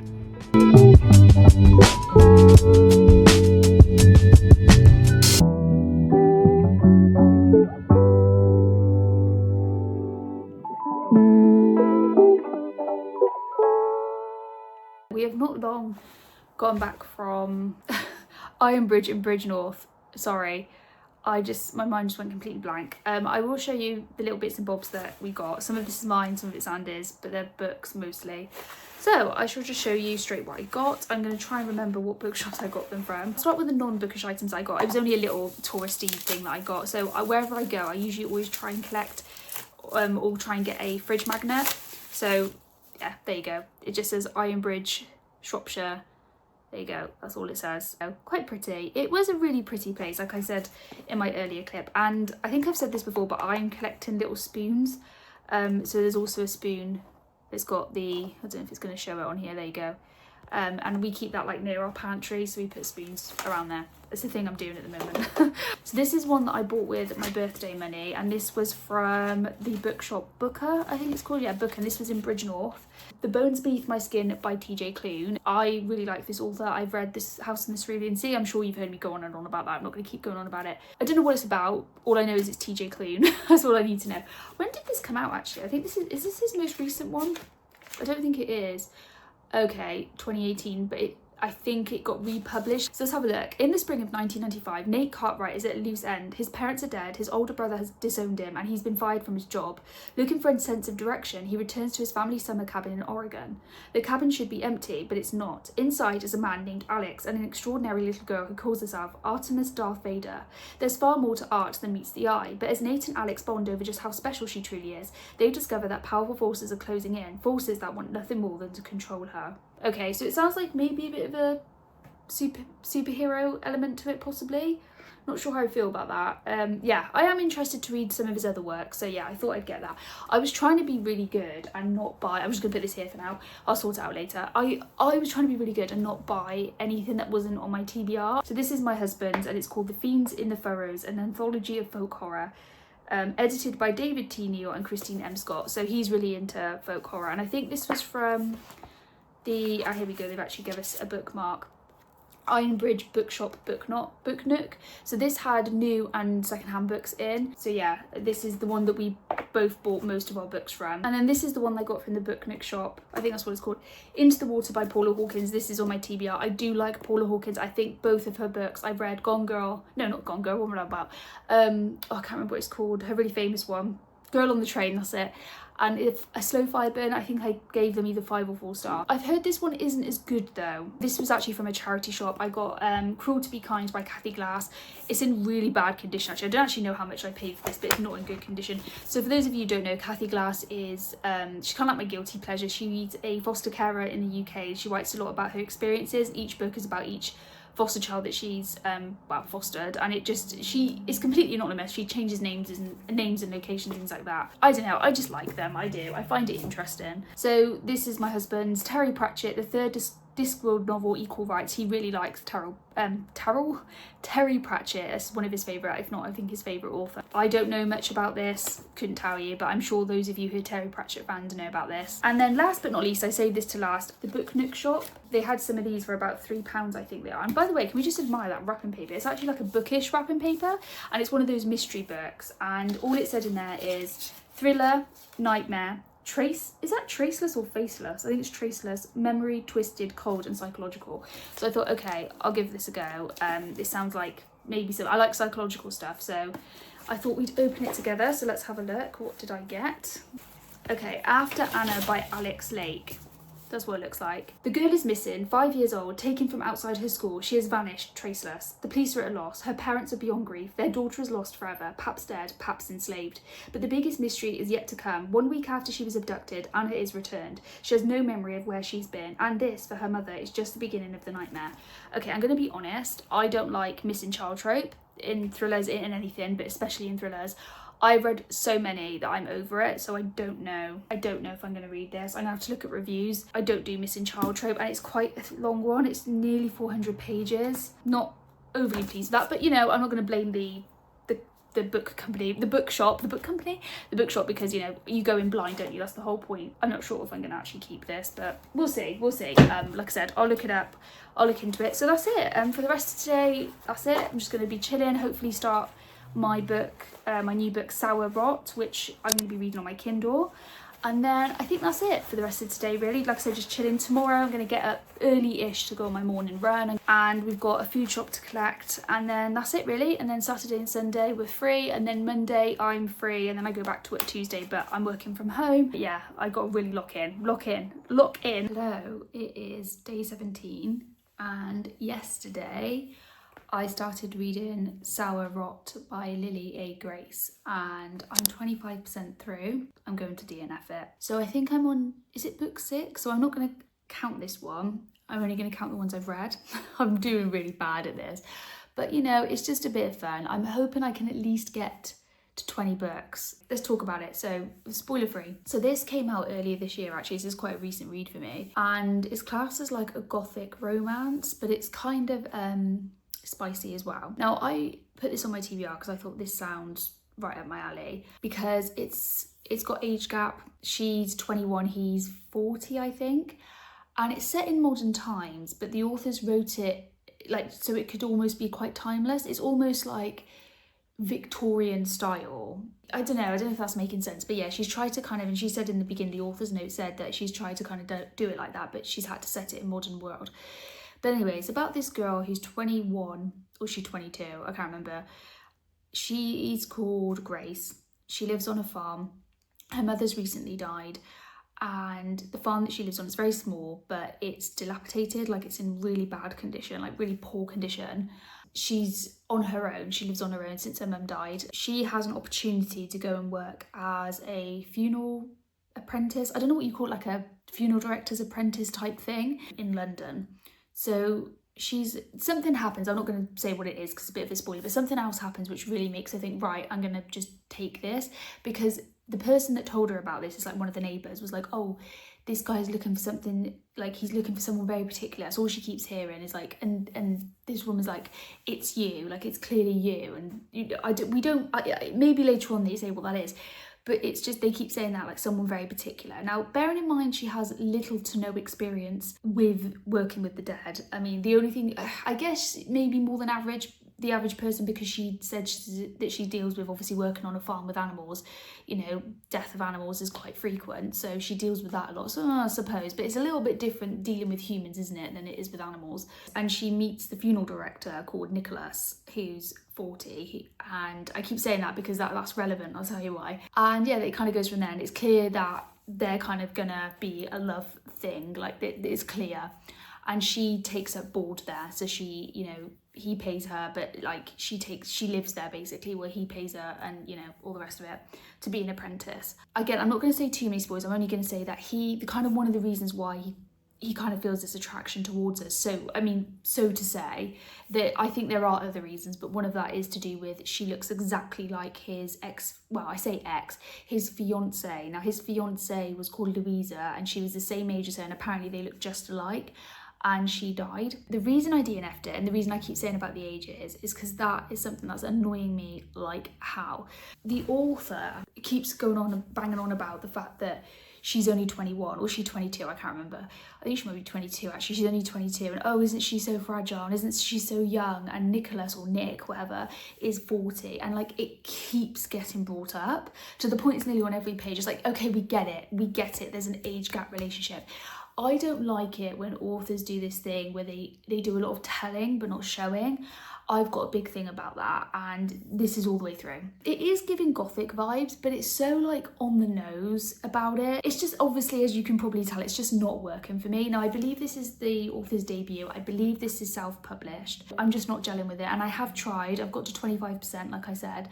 And I was thinking, shall I keep going? But I just cannot stand this overabundance that the author's doing of like, keep on telling us instead of just showing us, or was it showing instead of telling? No, it's definitely telling instead of showing. What annoys me is it keeps going on about the fact that like, oh, she's so like vulnerable, and he makes comments at the fact that she's quite vulnerable. It's just odd, it's weird. I don't mind age gap relationships right at all, right?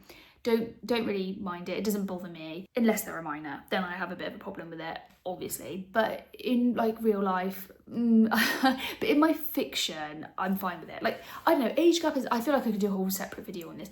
I don't personally mind it, like, but it obviously depends. Like, it does depend. Like, I don't really necessarily think a 19-year-old should be going out with a 50-year-old. I am sorry, I don't care if they're of age, I don't care, I just think it's wrong. Just because it's the age of consent, just because they're legally an adult doesn't necessarily mean it's right.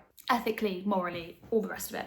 But you know, I know some people wouldn't agree with me, I don't care, that's just my opinion. I just don't think you can have anything in common really with a 19-year-old when you're 50 years old. I'm sorry, I'm sorry, I'm sorry, not sorry. That's kind of where I draw the line, but anything like maybe like late 20s is fine, but you know, I don't know, I don't necessarily have any problem with age gap relationships, but it does depend. So this is fine. I mean, she is 22, so still quite young. I get why he's falling for her, but like, there's not really been much build up as well. We're only on 25%, and already like he's like started touching her, and like there's been no like, I don't want to spoil it too much, but there's been nothing that, yeah, and it is meant to be a spicy book. The author keeps telling us, the characters keep telling us, oh, he's really aloof, oh, he's really like mysterious, and he's really enigmatic, and oh, isn't he so mysterious? And the FMC, Grace, keeps banging on about this, right? Is he? Because actually he's been quite pleasant to her, and he's been quite helpful, and he's been quite friendly towards her.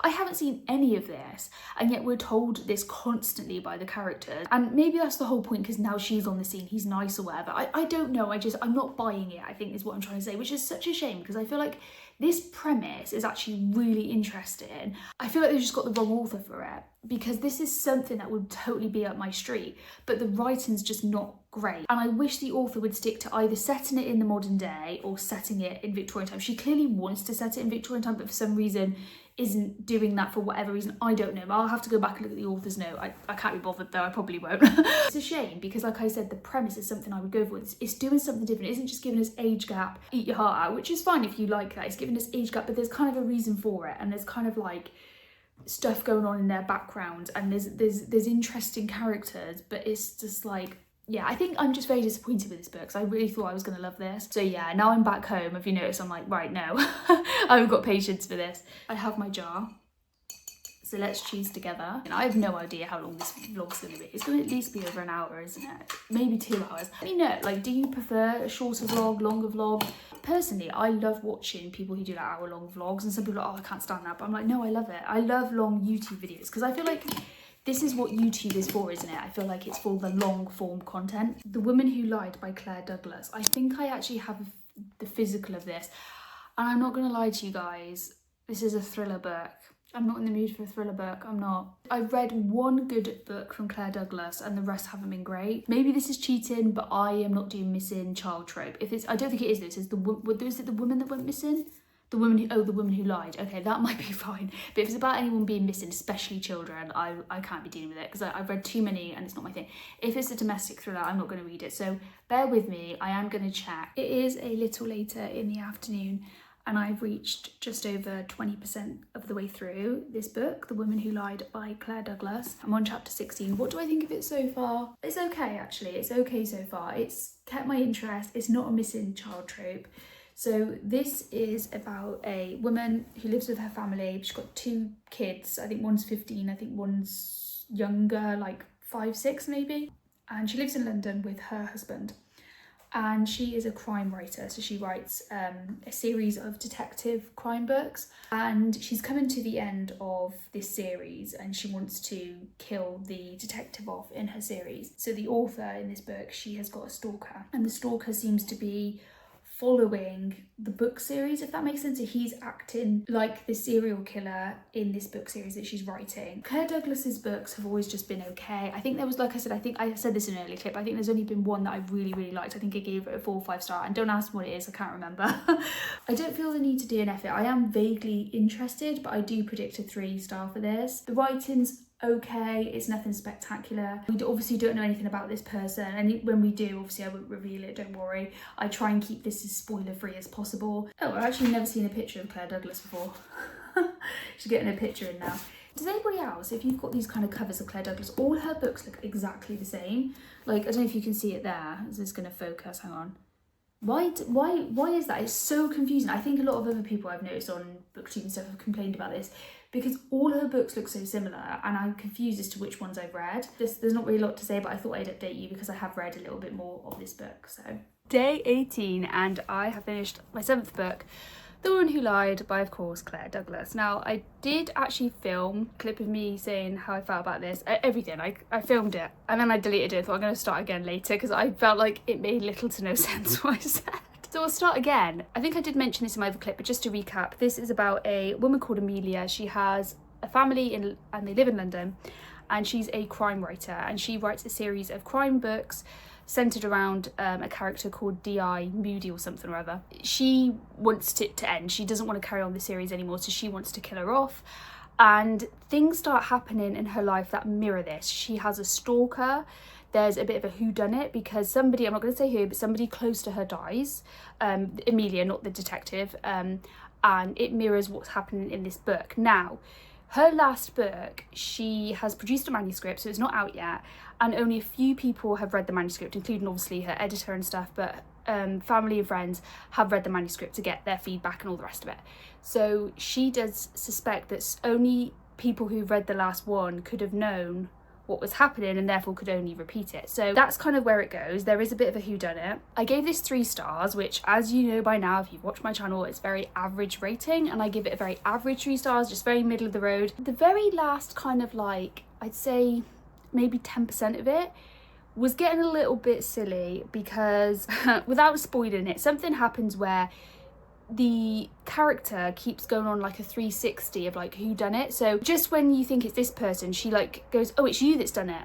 Oh no, it's not. Oh, it's you that's done it. Oh no, it's not. Oh, it's you that's done it. And there was just a lot of over explaining going on, which just kind of took you out of it a little bit. And it got to the point where it was like, how has she got any family or friends left at this point? Because she was literally accusing everyone. Instead of like thinking about it to herself and like, you know, sitting with it, she would go and accuse them. I'm like, I have to admit, I didn't guess who it was until the very end. So, you know, the author did well with that. I didn't guess it was the person. I'm not obviously going to say who. It was fine. It was a bit convoluted. Is that the word? Convoluted? Oh my God, I can't speak. Convoluted in places. Like, that's what I mean. It was just over explained. It was okay. I didn't hate it. I didn't love it. It was just fine. It was a book and I read it and it was fine. I do have some more physical copies of Claire Douglas on my TBR, and I've only ever bought them through charity shops, you know, secondhand. I haven't bought any brand new unless you count on my Kindle.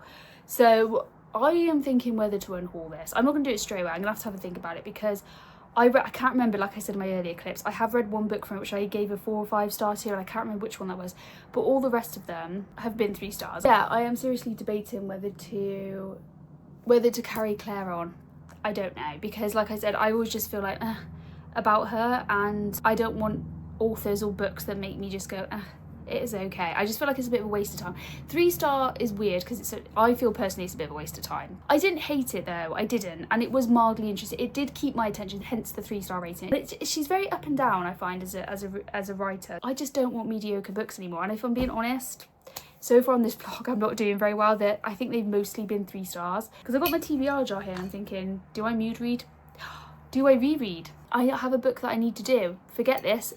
I feel like this one's going to put me in a slump though. Let me go get the book. I actually forgot that I have this book to read as well, and I wanted to read it as part of this challenge basically. The 30 before 30 list. I presume it's about turning 30. Oh my goodness, it's nearly 380 pages long. I don't really know much about it other than that, the 30 before 30 list. So I'm guessing she has to do, it's like a bucket list maybe before she turns 30. And then I might, if this is a slump or if this is a DNF, this puts me in a slump or it's a DNF or both, I'm gonna have to go back to my reread jar. I think I'm gonna have to, guys, because come on.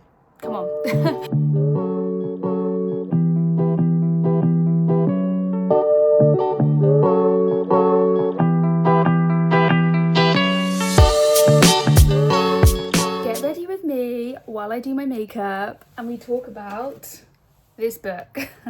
Sorry, that was so cheesy. I'm so awkward opening up vlogs and stuff and opening up clips. What day is it today? So I want to say it's day 19, I think that's right. I reached just over 20% yesterday of this book, which is The 30 Before 30 List by Tasneem Abdur Rashid, and I thought I'd talk to you about it while I'm doing my makeup. So, first things first, what do I think of it so far? Now, obviously I'm only still quite early into the book. It's actually okay. It's not too bad. I feel like I'm saying this in every clip. I don't hate it. I don't love it. So it's about this girl called Maya. Now Maya is actually 27. So I thought she was nearly turning 30, but it turns out that she lives in London and she comes from a Bengali family. So they're Bengali, she's Bengali, and she's Muslim. She goes on the tube one day for work and she meets this guy on the tube. She doesn't know his name, at least I don't think she does. No, his name's Noah, that's it. They start really hitting it off. And then obviously they have to go their separate ways. And I don't know why she doesn't do this or he doesn't do this, but they don't get each other's number for whatever reason, even though they clearly hit it off. So then she finds his leather notebook, as you do, and he's made this list that he wants to do, and it's called the 30 before 30 list because he's turning 30. Do a triathlon. I try to think of the other stuff, like go back to uni or whatever and do like this further course because he's a personal trainer. That's all she really knows about him. His name is Noah and he's a personal trainer and obviously lives in London. She tries to kind of track him down, but she realises it's obviously near impossible to find him. She decides that she's going to try and complete his list, but obviously some of them she can't do for whatever reason, but she'll kind of like make it her own thing. So for example, the triathlon one, she does something else. I can't remember what it is and I won't tell you anyway, it's probably a spoiler. She still lives with her parents. I don't know if I mentioned that. And yeah, it's cute. I'm loving it so far, actually. I wouldn't say I'm loving it, but I am liking it. I am liking it. It is cute. There is an arranged marriage kind of thing going on. Something I have learned as, obviously I'm white, obviously. When you talk about arranged marriages in you know, different cultures, it always sounds bad. And I know they can be. I know that they can be forced, but actually it's part of their culture. And as long as they're an adult and they're obviously consenting to it, it's actually quite a normal thing in their culture. And, you know, I'm not going to lie, I always thought it sounded quite bad and quite like, oh my God, like, why would you agree to that? But actually it's not what it seems like. They're usually consenting towards it. It's very much in their culture and, you know, you don't have to do it. You know, there's no legal stuff involved. There's nothing involved in it. It's just, you just have your parents matchmake you, basically, is what it is.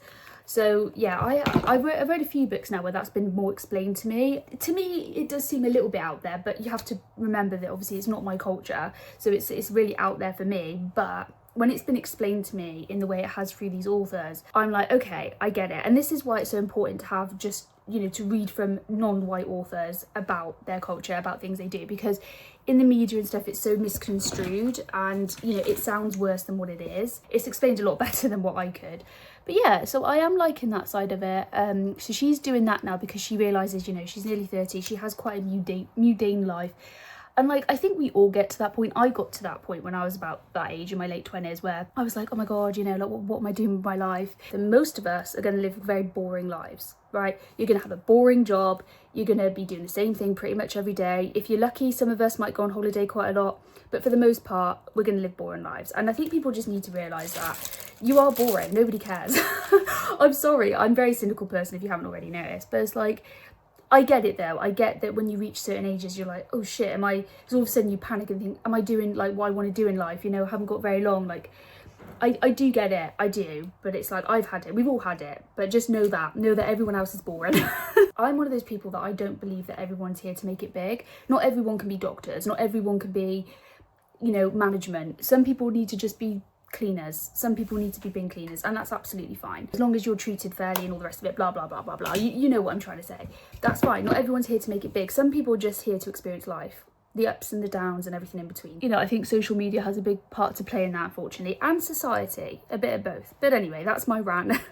I do like Maya's character. She's very self-deprecating, but she's also quite determined when she wants to be, and I do relate to her a lot, feeling like, am I doing enough? Am I good enough? Am what I'm doing is right? And really the only person you ever have to impress in your life really is yourself. And it's that kind of reminder, isn't it? Like, just do what you want. It's your life at the end of the day, as long as you're not, you know, purposely going out of your way to harm others. What is my plan for the rest of today? I am meeting my auntie this morning, well, later this morning I should say, and that's it really. Tomorrow I've got the day off work, and then I go back in Tuesday, so I'm concentrating on doing my liquid eyeliner bit, which is very millennial of me. This isn't in anymore, but I don't care. My eyes are drooping slightly, ever so slightly. I've noticed subtle ways of me aging, and you know, honestly, I don't really care. I've just realised I don't really care if I'm aging all that much. It is a little bit sad. I've noticed like ever so subtle forehead lines I'm getting. And obviously, you know, being a white girl, I'm going to age really quickly because that's what happens to us.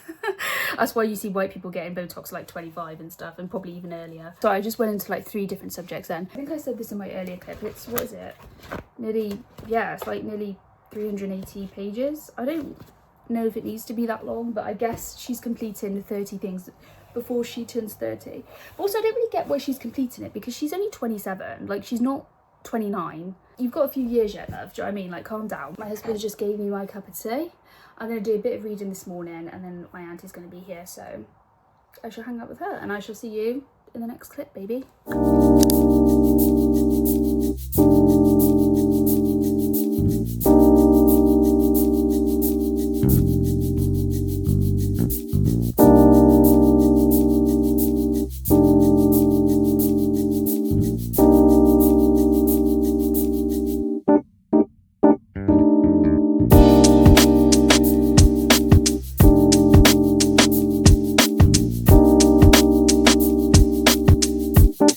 Hello, buongiorno, bonjour, guten tag. I can't think of any others. Hola, there we go. It is about, I don't actually know the time, I think it's roughly about 5 o'clock in the evening, and I am halfway through this bad boy. And what do I think about it so far? Is there any updates? Yes, I have loads to tell you. I have a lot to tell you, so buckle up. Guys, I'm actually really liking this. I honestly predict a 3 or 4 star, but I'm feeling more of a 4 star. I don't think it's quite got that 5-star vibe yet. I really like Maya as a character. I find her extremely likeable. She's really nice, she's really relatable, and what I like about it is she's so real. Like, a lot of the times in these kind of books, I feel like characters are often exaggerated or they come across a bit 2D, but I feel like all the characters in this, including Maya, even the very minor characters, are really fleshed out quite well. I think the author's done a really good job with the characters and making them, like I said, seem quite relatable, especially Maya. I am loving the kind of cozy feel that it has to it. So it's coming into spring now, but it started in winter and it went through Christmas. So I think it's going through the year, clearly. So I'm liking that side of it. It is quite slow paced. Typically, I don't like slow paced books, but it does depend. And there are exceptions. And this is one of them. Because I feel like with romance especially, I feel like I don't mind it so much if it's slow paced. Not like painfully slow, and I don't feel like this is painfully slow, because I like a build up, you know. I don't like them straight in it literally, but I do like a build up. I like a build up, and this has been really built up. I'm really liking her relationship with the love interest. That's all I'm gonna say. I'm also loving learning about the culture. So I think I said this in one of my earlier clips, she's Muslim and she's from a Bangladeshi family. Her dad is first generation, come to the UK. It talks a lot about that, about like immigration, about what it's like to be British Bangladeshi. I just feel like the representation's done really well. I find it a lot more kind of refreshing than just having white characters all the time. And I will admit, I think I said this in one of my earlier clips, sorry if I keep repeating myself, I don't know what I've said and what I haven't said. I have read a lot of romance books in general that centre mostly around white characters, and is something that I am aware of when I'm trying to do better at. I have tried to look up this author on Goodreads and she hasn't got a Goodreads page. I don't know why. It looks like she's deleted her page. I don't know why. I don't know you can do that. I have no idea. But she doesn't have an author's page. So I couldn't find out any of the books. So I'm like, you know what? I'm actually quite interested to see this author's other work. I want to see if I recognised any of it. So anyway, I couldn't find anything, but I looked on her website and she does have other books out. I think this is her recent one, but it looks like she does have other books out. So I am interested to read her backlist. Usually by now, I know if a book's going to be 5-star. Usually, 9 times out of 10. It has surprised me, but usually I know by now, and I haven't got the 5-star feeling. I'm going to be honest, I haven't. So yeah, we shall see. Tune in where I finish the book and tell you my full Beth thoughts. I finished. Today is day 20 and I've finally finished this book. I have decided to give it a 4-star. I really did like it. I didn't love it enough to give it a 5-star, but I did really like it. It did end a little bit abruptly, I feel. But I actually really enjoyed the writing. I enjoyed the story and I like this a lot better than I thought I was going to like it. I love the characters in this. I love Maya. I think she's a real good, realistic character. I thought, again, I know I said it in earlier clips, but I thought the representation was done very extremely well. That's not a sentence. I thought it was done really well. Her struggles, her issues felt very real. And now this just makes me want to do a 30 before 30 list, even though I have turned 30. But I'm thinking like I could do it for the next 10 years. Like I could do one big thing a year. So like now I'm 30, maybe I'll climb Ben Nevis, and then next year I don't know, maybe I should do something like that. It's really making me want to do something like that. I've actually been quite busy today. I woke up quite early, went for my run, I had to go back out and post some stuff, and then I came back, recorded, edited and uploaded my video all on the same day. So if you've ever done that, you know how long that can take. And then I did some cleaning in the house. I had to clean the pond outside. That makes it sound posher than what it is. We don't actually have like a proper pond. It's like a bucket pond. I am actually working from home tomorrow. I go back in, my office days are Wednesday and Thursdays usually. So at least it's easing me into it. It's not going to be full on, but yeah, it's been so nice having this time off work. So yeah, I shall update you what my next read is. I will go and pick a book. I'll go and do my TBR jar. I haven't got it with me at the moment, and to be honest with you guys, I can't be bothered, sorry. It's a bit lazy of me, but you will soon see my update of what book I am reading, so be rest assured I will of course update you. So yeah, this is my 8th book I think now, so not too bad. I need to get 10 books. What are we on, day 10? No, day 20, did I say? Oh my god, I'm reading the count. I'd have liked to at least reach 10 at the moment, or 15. Hello, it is day 21, and I don't think I've updated you about what I'm reading so far. So I started reading Pictures of Him by Claire Leslie Hall yesterday. I'm only about, less than 10% of the way through. If you don't know who Claire Leslie Hall is, she wrote one of my favourite books this year, which was called Broken Country. So this came out before Broken Country. I believe this came out in 2018, and Broken Country, was it this year, 2026 or 2025? It was very recent anyway, put it that way. So when I read Broken Country, I was like, I absolutely loved her writing. I gave it a 4-star, but it was a very high 4-star, but I absolutely loved her writing. And something that I've noticed that Claire Leslie Hall does a lot of, well, I say a lot of, I've read one other book from her, but this has a cheating trope in it. And so did the other one. And she seems to like kind of love triangles with cheating tropes, and this has that. This is very similar actually to Broken Country so far. You can tell that like she kind of likes that and then like expanded on it and made it better and bigger. Like I said, I'm only very early through. It's about a woman who she's gone through, we don't quite know what it is yet, but she's gone through something very traumatic and it's made her mute. So she has what do they call it? Is it selective mutism? I think that's right. So she has that. So she's, I think, in like some sort of institution, mental health institution. I'm not quite fully sure. Like I said, I'm so early on. And her family come and visit her, I think, but she won't talk to them or really engage much with them. So it jumps timelines a lot, which is what it did in Broken Country. And we find out that she kind of was in love with this really rich, wealthy man. We don't know much else other than that at the moment. And yeah, it's all about like how, I think at the moment I'm at the bit where they're trying like, this is why this person's connected, this is how this person's connected. It's like how and why they're all connected. Something I'm not enjoying so far, and I don't know, I don't know if this had this in Broken Country, but I feel like if it did, I definitely wouldn't have liked it as much. So it doesn't do it all the way through, which is why I'm like, okay, this is not a straight DNF. The way she speaks, like the way the narrator speaks to us, and it's the FMC, I can't remember her name. Is it Catherine? I think her name's Catherine, but I could be wrong. She says, like, so when she's talking about her lover, she talks to him as if he's there. So she says, you did this, and when you said this, it made me do this. I really hate it when they're speaking as if you're the person. I can't, what is it called? I'm gonna Google it, because I literally have my computer out, so I'm gonna Google it now. It is second person point of view. It's when they kind of break the fourth wall, but the author's not doing it, it's the character. So I don't know if it's called something different, but yeah, I don't like that. I don't like it. Back at work today, working from home, so I am due to start work in a bit, about an hour and a half, I'd say. I wake up really early, so I'll read some more of this in my break and things like that. I want to get halfway through by tomorrow.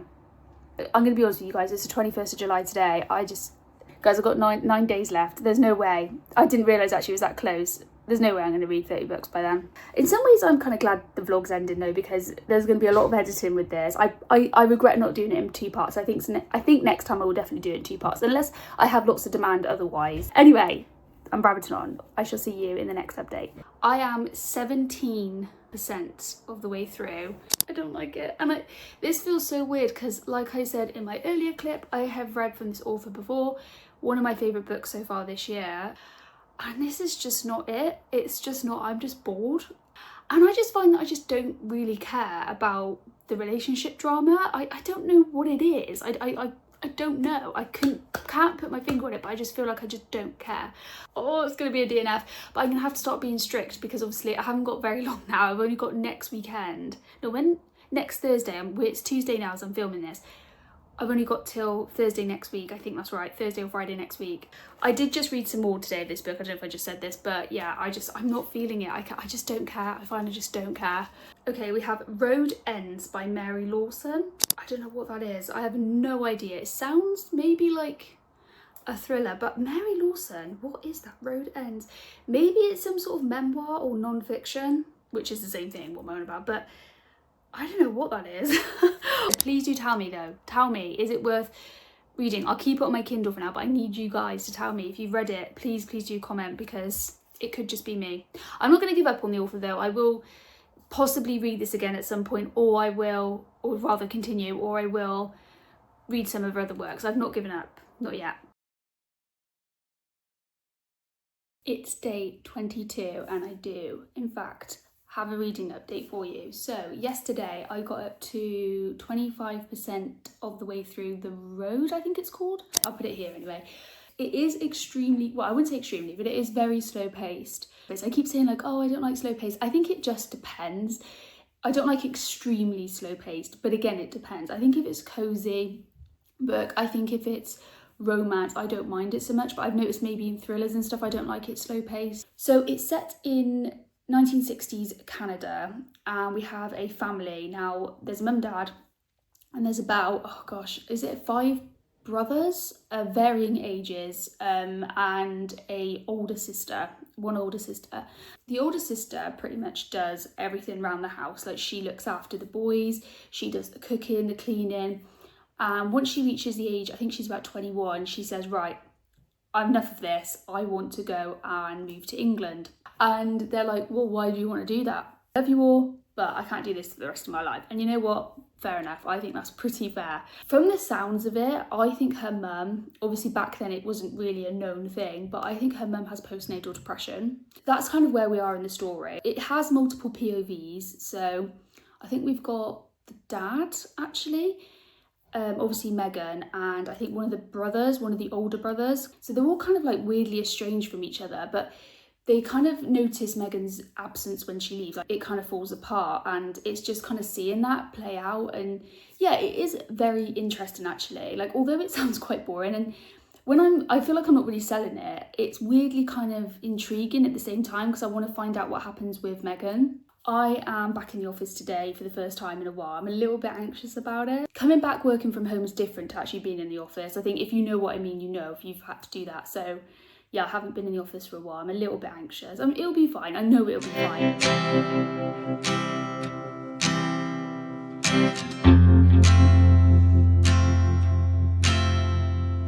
It's day 25, and firstly I want to apologise for not updating the vlog, but I do have reasons for doing that. When's the last time I spoke to you? Was it Tuesday maybe? I don't know if I've updated you since then, but anyway, there's not really a lot to update you, to be honest. I've been at work and I haven't really got much reading done. However, I have reached just over halfway through last night, Road Ends. One of the reasons I haven't really updated you is just because I've been kind of busy and I've had a bit of a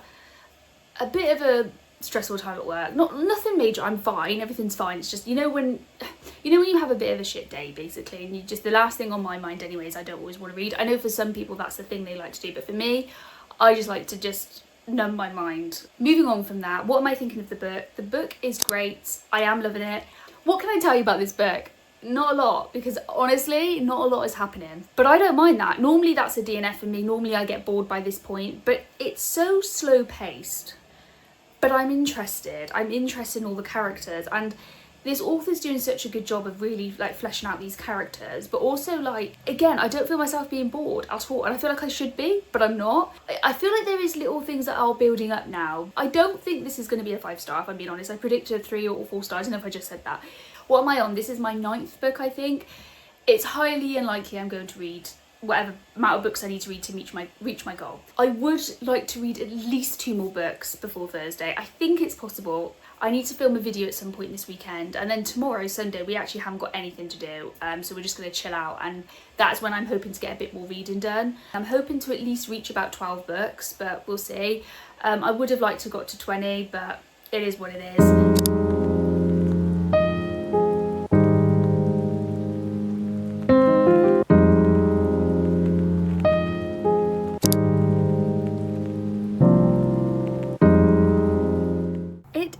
Day 26 of the vlog, and I've come to update you because yesterday I have finished Road Ends by Mary Lawson. I ended up giving it a 3-star. I haven't really got much to say about it other than what I told you last time. Nothing really happens in the book. That's not even really a spoiler. Like, nothing really happens. It's definitely more of a character-driven book, and it's very slow-paced, but yet I found myself not wanting to DNF. I just felt like normally that would send me to a DNF, but it just didn't, or it would send me rather to like not like it or give it a lower rating. But I was intrigued enough. I think the writing was compelling enough, and I would be somewhat interested to maybe read from this author again, but I don't think I'd necessarily go out of my way. Like, I haven't added her backlist, but if you have read any of the books from this author, then do let me know, and if you think I would like it, let me know. Yeah, that's all I have to say about it. I'm sorry, I wish I could say more about it, but honestly, like, there's not really much else to say about it. It was kind of boring mostly, but in a weird way that didn't make me want to DNF. But anyway, that's that book. So I am now on my 10th book. By the way, I'm really sorry if I look a hot, sweaty mess. It is really hot at the moment. I did pick out a book from my TBR jar, and it is called The Last Days by Ali Miller.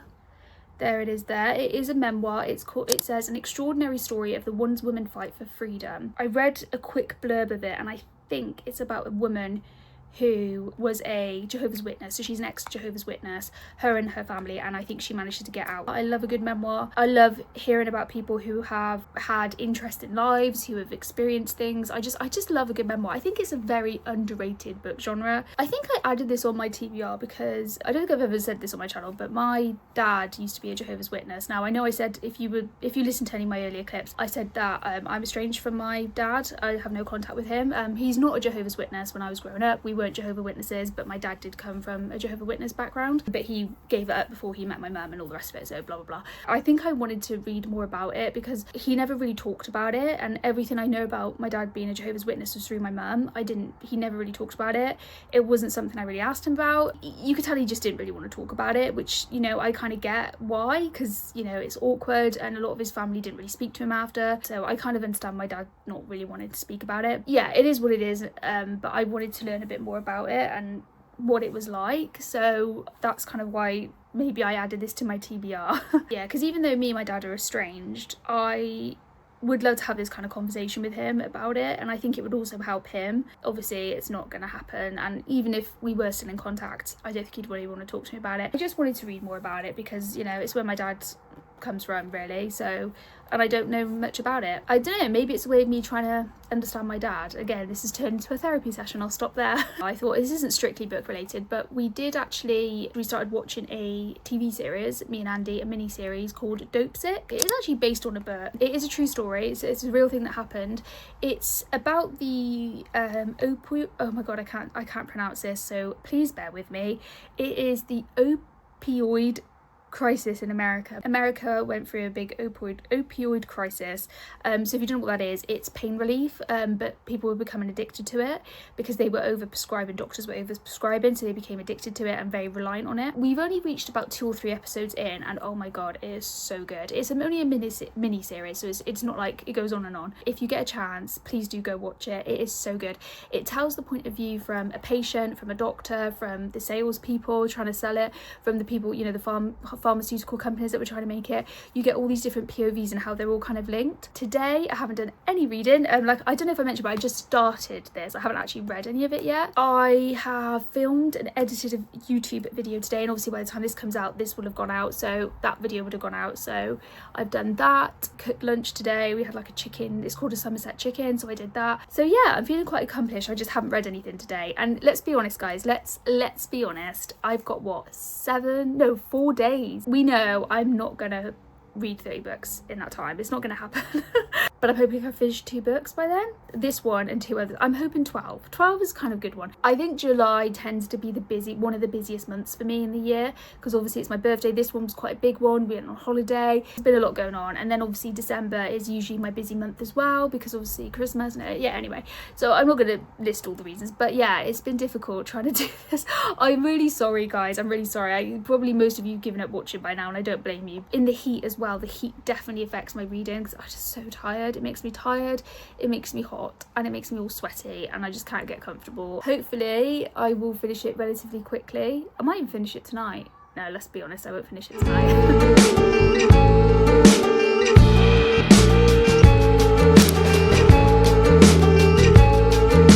It is day 28 and I've come on to say that I have finished this book, which is The Last Days by Ali Miller. I don't think I came to update you yesterday because there wasn't really anything to update. I have only just finished this morning. This will be my 10th book that I have finished if you're not counting the DNFs, which I'm not. I probably will finish 1 more book, and that's probably going to be it for the vlog. I just doubt I'm going to read 2 more books. I would have liked to at least reach 12, but it's not going to happen. I mean, ideally I wanted to reach 20.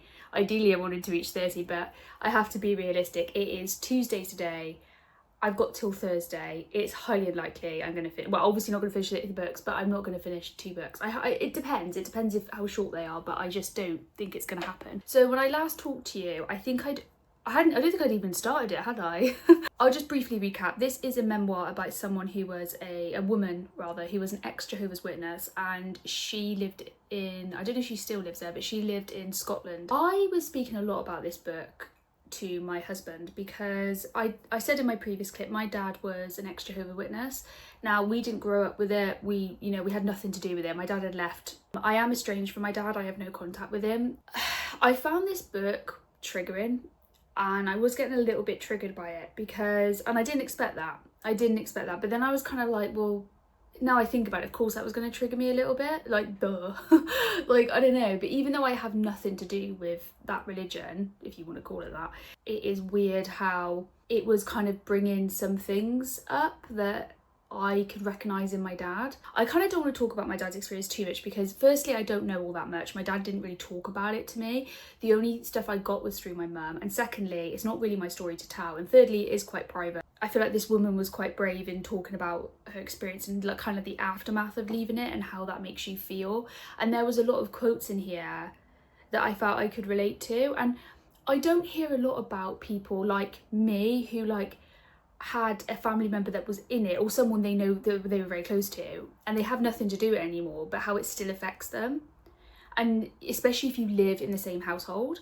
There is a lot of trigger warnings with this. I feel like it kind of goes without saying. She has an eating disorder, but she talks a lot about that and how it's her way of controlling herself when she feels like she has little to no control, because obviously being in that kind of religion, you especially as women, you have little to no control over stuff. And my dad could be quite controlling and he had controlling tendencies. There were things that she was doing, although to my knowledge my dad didn't have an ED, he had other ways of expressing his controlling behaviour and how he liked things just so and all the rest of it. And you know, she had something very similar, and I do wonder if maybe that's kind of like, I don't know, there's just little things like that sprinkled in which I recognised in my dad growing up. I did give this 4 stars, I don't know if I mentioned that. I know a lot of people come on here and like, I don't like to rate memoirs or I don't like to rate people's experiences, and I'm like, I get that, but I'm not really rating that. I'm rating their writing style and like how they choose to write and how they choose to express it, because at the end of the day they've got this in public domain, like you're allowed to do that in my opinion. I know some people wouldn't agree, but I don't care about reviewing it or rating it because I'm like, well, you've put it out there for people to do that, like that's what you do when you put your book out there, so therefore you have to expect some criticism. If you have any suggestions about people leaving a religion, but specifically Jehovah's Witnessing, then let me know, preferably by a man. Actually, I would normally I wouldn't say this, but like I said, I feel like I definitely feel like her experience would have been different to my dad's, being a woman, because of my dad's affiliation growing up with it and being a Jehovah's Witness. I feel like it still has effects on the family today, and it's really hard to describe to people what I mean by that, but my dad has so much unresolved trauma as far as I'm concerned that it has impacted his family and him. Whether he's aware of that or not, I don't know. My dad is a boomer, he's from the boomer generation, so say no more. I'm sure you know what that's like. I can't really talk about it too much, like I said, it's a little bit private, it's a little bit personal, but all I can say is that it was quite relatable in ways that I didn't think it would be. So anyway, I'm not going to talk about my family because trauma, but what I will say is that I would highly recommend this, but just know that this is very triggering. And the author does write in a very poetic kind of flowery way, which I know a lot of people don't tend to like. I've always kind of been a bit of both with that. I think it just depends. I'm gonna shut up now because I feel like I've just gone. Let's choose potentially the final book. To be honest with you guys, I probably would have finished it yesterday, but I started watching Dope Sick again, so we started watching another episode of it. So yeah, in reality, I could have probably finished it yesterday. I hope this isn't a really long book, because I'm hoping I can finish this kind of by Thursday so that I can end the vlog quite nicely there, but we'll see. Okay, this I'm happy with. This is Us by David Nichols. Now, David Nichols wrote One Day, which is one of my favourite books. It's a contemporary romance, I think that's what they class it as. So yeah, I'm looking forward to that. I don't know much about it, but it will be a Kindle read because I don't think I have the physical copy. I will double check, but I'm pretty sure I don't. So yeah, that's my next read, so I shall update you when I have started reading it.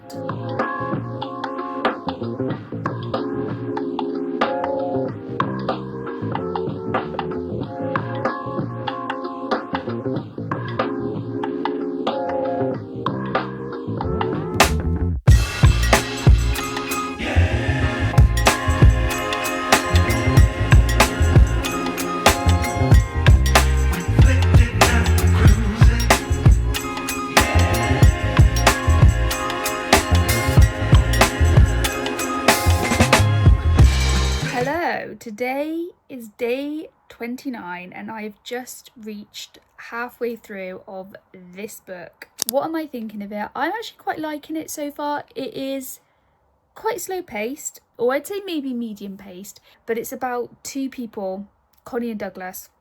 They have a teenage son called Albie who's about to turn 18, and they decide that they want to tour Europe and they take Albie with them. But things are kind of going a little bit downhill because Connie doesn't want to be with him anymore.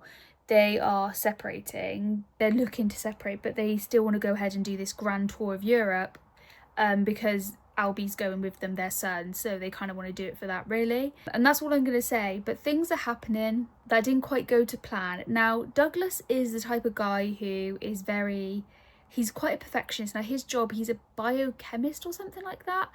And she's kind of like arty and hippie, so they're kind of almost quite opposites. What I'm loving about this, because we get the perspective all the way through of the husband, so we get it of Douglas. The way he talks about Connie, his wife, is so like wholesome, and you can tell he really loves and cares for her, but even he can see where they're kind of clashing. It's just really a story about a relationship. That's really what it is, and about how over time relationships can change, and they can change once you become parents, they can change when you get married, they can change as you get older, or a combination of all three of those things. I do like Douglas's kind of monologue. I'm hoping that I can finish this either today or tomorrow, because tomorrow is the last day of the vlog, so I will be checking in with you to tell me my final thoughts on this. I am hoping to finish it by then. I might update you if there's anything else to update you about, but so far so good.